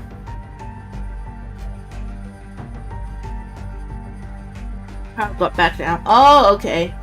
I'm glad you got your power back. Welcome back. I think I'll just get in the car. The dead hunters weren't complete amateurs. Their black Eco-Line is perfectly positioned to block quick getaways. You jump into the Nissan and gun the engine. Your Lobo bolts past 2 agents with the Dragon's Breath rounds, drawing their fire, then leaps through the truck's window just as you peel out between the agents and a row of SUVs, buying yourself a few seconds. You squeeze between the black Eco-Line and a parked Honda Element at 30 miles per hour. Both are instantly riddled with bullets. A moment later, the Element explodes. Bullets zip through the air around your Nissan, never coming close. Before the agents can find their range, you turn onto the main drag, lights off and accelerating hard. You enjoy the freedom of the open road for about 5 seconds. Then two black 𝒂𝒂💂 peel out of the nice residential community you're driving past and try to wedge you in. You hit the brakes and they collide with each other, not you. One of the SUVs smashes through half a dozen mailboxes, spins out and falls behind, but the other one closes in. You need to make a decision fast. You might be able to outdrive them, but you're also close to both Prince Leto's territory and Julian's. You could head for either of their garages and hope they like you enough to let you in and fend off a combined army, FBI, etc. kill team. I need to check my relationships right now. Julian relationship good. Camera relationship poor. Second inquisition. Okay. I think. Okay, wait. How's my streetwise? I should not have incurred the wrath of vampire hunters. Okay, it's either streetwise or more drive. I accelerate and lose the SUVs, maneuvering through residential community and trying not to cause too much property damage. They've already seen my inner maneuvers by actually no, I keep my headlights off and outwit them by using my knowledge of the local streets. The mobile home park is such an overcrowded hive that you can't fit your Nissan down its streets, but there's a sprawl of gas stations, strip malls, and confusing signage up the road that you passed through a few years back. Confident that you remember how to navigate the snarl, you yank your e-brakes, spin around as the Buicks blow past you, and race the other way. You dodge a hidden divider as you blow past a hair salon. The first Buick hits the unmarked divider dead on, shredding a tire. The other SUV keeps on as you reach an adobe wall and slam on your brakes in front of a pawn shop. You can almost see the agent smiling as he leans out the passenger window with his automatic rifle. Then you throw the Nissan in reverse, cut the wheel, and disappear into a narrow alley between the pawn shop and the adjacent pet supply store. You basically vanish. The agent shoots anyway, peppering the adobe wall with high-caliber rifle rounds, but he's lost his shot. You look behind you to make sure there are no obstructions. It's clear. A moment later, you spin back out onto the parking lot of an abandoned Burger King, then proceed to the highway. You only flick your headlights on when you're back on the interstate heading west. They've totally lost you. Well, that was certainly eventful, but you fulfilled your end of the bargain. Someone connected to Prince Leto must have seen Call's final death, which means she's clear to back up and restart without the camera hassling her. You've made a powerful ally. Dr. Call was even nice enough to wash your truck. Now you just need to figure out what to tell Prince Leto. A few nights later, one of Dove's retainers knocks on your door and tells you to meet Prince Leto at the Viper around midnight. While looking down through the floor-to-ceiling glass window at the frenzied dance floor, the Eagle Prince interrogates you about the SI attack and Dr. Call's final death. You tell the prince what you saw, which is easy since you really did watch Call crumble to ash. Either Prince Leto is a better liar than you will ever be, which is possible, or he really believes that the Tremere was destroyed the other night. And of course, since you successfully completed the delivery mission, you get more money to stuff under your mattress. You return to your parking garage and park the Nissan. You secure your haven, rechecking the security systems you establish upon moving in, and go to sleep. That day, you dream of flying, but this isn't a regular flying dream. No, this isn't even a dream. A memory, or is it real? You're in an old single-engine prop plane high above the desert at night. You can almost reach out and touch the moon. You spot the Italian fighter plane before it's too late, and a moment later, its twin Vickers are ripping into the wings of your Albatros D3. You twist through the air, but it's getting late, and the rising currents of hot air you rely on are almost depleted. Bullets shred your engine. The black smoke would choke you if you breathe. For the past 3 weeks, it had seemed as if all of the Sahara held only 2 planes. In seconds, you realize it will hold only 1. Flames spread across your cockpit, but you know this is a memory. You tell yourself that you already survived this, but you're struggling to remember how as smoke swirls around you.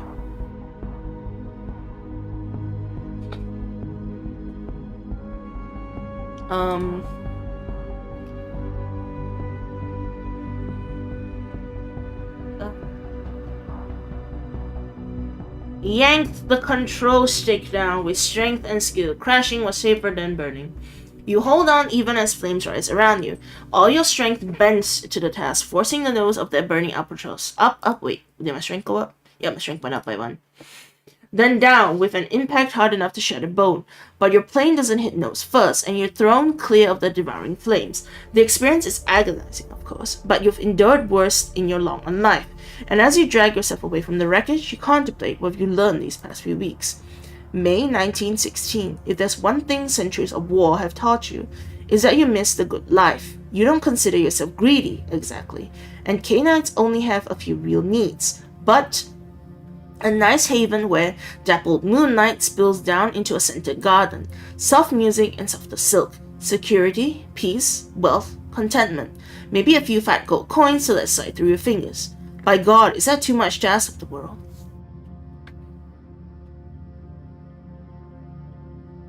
I like finer things, but I don't exactly need them. You shake off these strange notions of luxurious living and drag yourself out of sleep. You're not in North Africa during the Great War. You're not Ayla. Ayla is dead and gone. You're Briar, and the sun has just set. You have work to do. You've learned quite a bit on your journeys. You might want to consider applying your experience. Oh, okay. How much experience do I have? Where's... Show stats as numbers? No, I don't want to. No. Show stats as dots. Oh, I have a bonus? Oh, it's already on. Okay. Return to game. I'm worried about the masquerade, that my haven will be discovered and I'll be destroyed. What about my... Yeah, my Second Inquisition hostility is pretty high.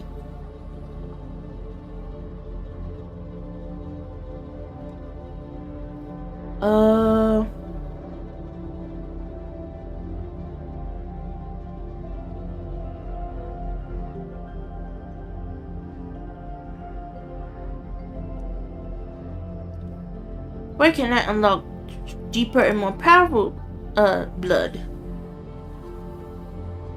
Oh yeah, I can learn blood sorcery. Now that I have 𝑰🏑💂💆 grimoires, can I start learning blood sorcery? The antique streamer trunk full of grimoires is intimidating, but you pop the latch and investigate the contents. The books are covered in heavy paper, not leather, not human flesh, and full of close-set writing in Latin or Greek, with the occasional diagram that resembles a geometry puzzle. Your life as a courier has not prepared you for a classical liberal arts education, but when you check the syllabus, you realize how carefully 𝑰🏑💂💄 has planned this program. 𝒂𝒄's program is built not for enlightenment or deep theoretical understanding, but for fast power.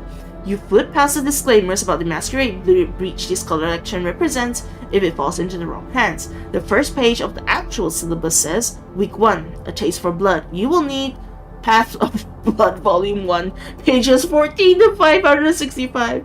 Oh my god, this is so relatable. Have to actually study to get power. A Latin dictionary, Lewis and Short, Vitae, and white chalk not included. You could start tonight if you wanted. Okay, let's get blood sorcery. What? Wait, how much? Oh, I have 12 experience. But yeah, blood sorcery. You load the Perseus project up on your laptop, prop open your Lewis and Short next to it with a notebook for making translations, and turn to page 15 of Path of Blood Volume 1. There is something artful or philosophical about this introduction. No theory of the universe, no Platonic or Gnostic musings, no revelations about the gods or the nature of things. Thaumaturgy isn't even a programming language, since programming languages are dynamic and flexible. And this system is as rigid and hard-edged as mathematical proof.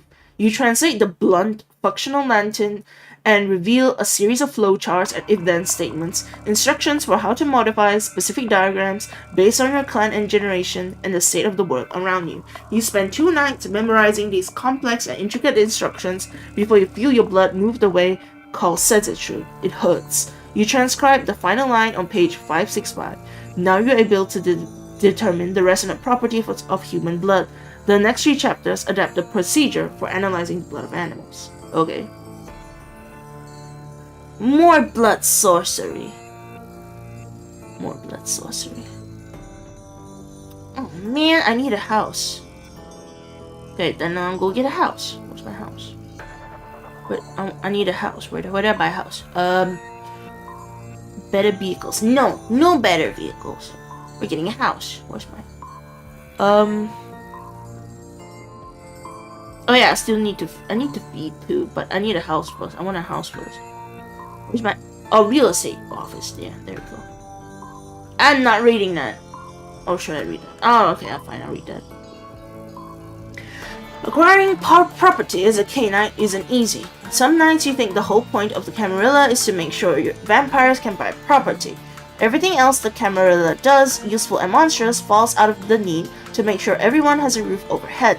Still, you can't live in the modified office of a parking garage forever. You struggle to master your dark gifts on the road, but the truth is that you need a secure, comfortable haven if you're able to unlock the deeper secrets of your dark arts. Further, moving house should reduce the SI abilities to track you, at least for a little while. After asking around, you learn that any real estate purchased by vampires go through Prince Atoll. He owns a place called Madrigal Real Estate, which handles the needs of people like you. The middle-aged native woman who runs the place, Anna, explains the situation.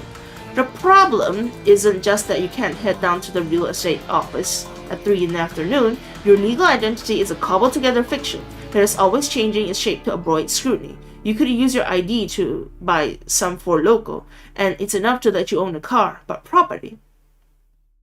I can show you some excellent places, Anna says. We've excellent places to escape in the sewers in the case of an emergency, but will require substantial upfront payment.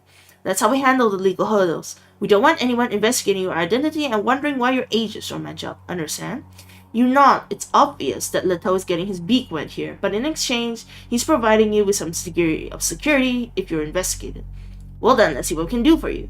Despite her apparent good cheer, she watches you keenly. Your status with the Camarilla, you suspect, will determine how generous she can be with her offerings. Yeah, we'll search all of them. Okay, we can't afford these. Can't afford. We get the bungalow. We get the bungalow.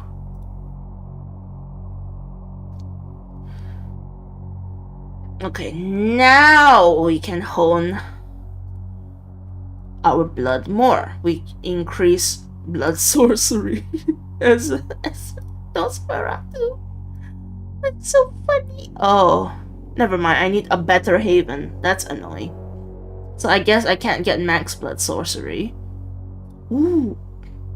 Okay, but maybe we shouldn't.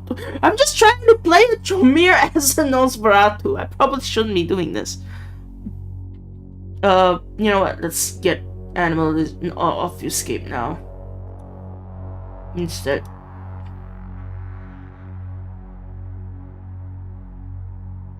Oh, sick! Wait. Oh, god damn it! I need one more point for obfuscates. It says if I master obfuscate, which is basically it's like invisibility, I can shadow my car. That'd be hilarious. I want that. I'll save up my experience. Let me go to the pawn shop. You tune the Nissan's radio to hear the news. The Melpomene Chen. This is Melpomene Chen, and you're listening to Mel at Midnight. And now the nerd news. Lester Bond of the Santa Fe Institute in Santa Fe recently published his findings on the so-called Desert Stonehenge found in California desert in the 1970s. Pointing to evidence of the tools used and recent dendrochronology results, Professor Bond claims that the work is a Victorian-era forgery. The Desert Stonehenge drew 14 pseudo-archaeologists and even Native American rights advocates in the 70s, but has subsequently fallen into obscurity, as evidence emerged that it was of recent manufacture, but where it came from has not been clear until now. Elizabeth Sneed of the online rebunking service Cahoots claims that Lester Bond is an archon of the 8th grade controlled by the New World Order. She's here with me now.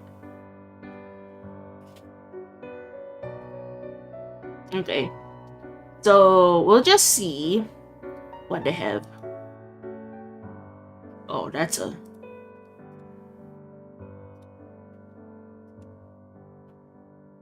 Oh, man! I don't have money. I don't have money. Talk to Elena. I charm her, but with my leadership skills, which I don't have.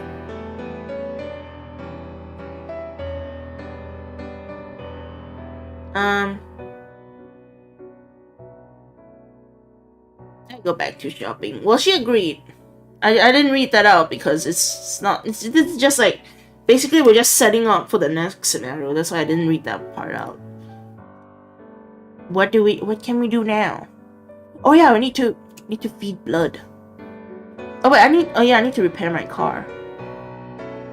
Tucson is full of excellent auto body shops, but the only ones open late are in the pocket of the Camarilla, and not any good.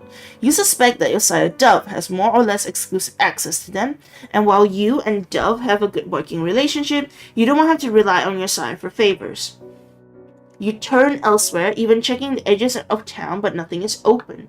Then you spot one of Julian's karambit symbols. You followed it around the back of a strip mall, past a dental office and a party supply store, to a small garage that is incongruously attached to a Chinese takeout place. A young woman in a tudong runs up to your window. Oh yeah, I remember this character. I think she's Malaysian. But she has little cat ear headphones. That's so cute. You order the curry mee? She asks. Then she steps back and gets a better look at your truck. Ah, I get it. Pull ahead.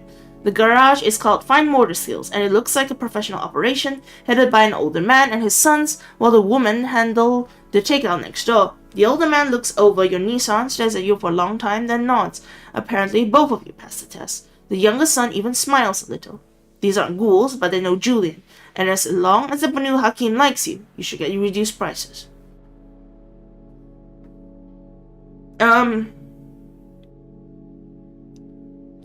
Get speed. Get maneuverability. Get durability. Leave. I have no money now. And now we get blood. You head to the Viper, entering via the fire escape, so you don't draw mortal attention. To make sure you don't commit any faux pas while hunting in Tucson. There you meet Alexander, Leto's favorite retainer, who explains the situation. After the destruction of the last prince and below... Since when do you become Night Mode Briar? I've been Night Mode Briar this whole stream, Riku. After the destruction of the last prince and below Leto's consolidation for power, hunting in Tucson was a dog-eat-dog business, with frequent and costly breaches of the masquerade. Leto put an end to all that. First, there was no hunting anywhere near the Viper. Second, the more you've proven yourself, the more risks you're allowed to take while hunting. You have not proven yourself, Alexander explains. That being the case, you are limited to the kiddie pool. He's very proud of himself for knowing that term. In exchange for a small consideration each time, Alexander will provide you access to blood dolls, cups of fresh blood, or caged animals, your preference. I'm broke. We do not wish to rob you, Briar, Alexander says, but remember that you are not exactly a member of the Camarilla, and we must obtain operating expenses. After a brief negotiation, ferocious but not uncivilized, you and Alexander agree to a payment of 200 per drink of blood. I don't have that money. You obviously need more money before you'll be able to benefit from the Camarilla's generosity, and if you want to reduce that price, you have to improve your standing with the Camarilla. The ghoul opens a ledger. My only question is, do you prefer the blood dolls, the live prey, or stored blood? I know you prefer live prey, but more and more kindred these nights are squeamish about what they are. Animals only. The cities of North America have great and elaborate programs for bringing animals to slaughter. Alexander muses, not passing judgment on your preferences, but that was before refrigeration. Now animals come to the cities of America in little plastic wrap packs. Nonetheless, we still bring livestock into the city on occasion. I'll make some calls and shake the cobweb off the old system. I don't have blood. I need blood, and I don't have blood. Because nobody likes me again, for some reason. Well, I guess I haven't been smooching off people. You see, my relationship with the Camarilla is poor, but my relationship with Julian is good, and I don't want to talk to Julian, so that's very annoying. Oh! Hello, Eric de Brion. Eric de... How do I pronounce your name again? Sorry. Like brain? Is it like brain? Hello, Eric. I just got here. I didn't know you had this toggle. It's a different model, but it's basically just, yeah, basically night mode. I think, what are my remaining missions? I need more money. 2 more driving tasks for you. We'll do the hospital first. But I think I will do this next time, but we'll see what it says before it takes us to the next chapter. Never mind, it just straight up takes us to the next chapter. So I think we've gone for like 3 hours of me just reading. So I think we'll just end this here for now. It's been a little while. What achievements do I have? You unlock 7 out of 30 possible. I think you were for oh, these are like old achievements, not the new ones yet. I haven't gotten any new achievements. But yeah, let me close this. And close that. So methinks we shall end this. But tomorrow we are playing what's it called? Where's the let me put up the schedule. Schedule. Here it is. Tomorrow we're playing Fall of Porcupine, which is like really cute looking game. It's basically kind of like Night in the Woods, but like at a hospital or something like that. I'm not entirely sure what it is like, but when I look at it, the vibe is like super Night in the Woods based. So we're gonna play that tomorrow. And then the day after that, we're doing another Untitled stream with Abufo at 10. And then the day after that, we're doing Tomodachi Life, which is gonna be fun, but I won't talk too much about it. But we're gonna continue this game next time, probably next Wednesday, same time, probably. Oh, but thank you guys for coming. Thank you guys for coming to listen to the reading. Hope you had fun. Hope you have a good time. I'm a new watcher. I like VTM a bunch and stay because you seem cool. Oh, thank you. I love VTM as well. So I'm glad I have fellow VTM lovers in chat because like I love VTM. So I've done a few VTM games. I hope they release more. Yeah, bye guys. We'll see you next time. Bye. Thank you for coming. Bye.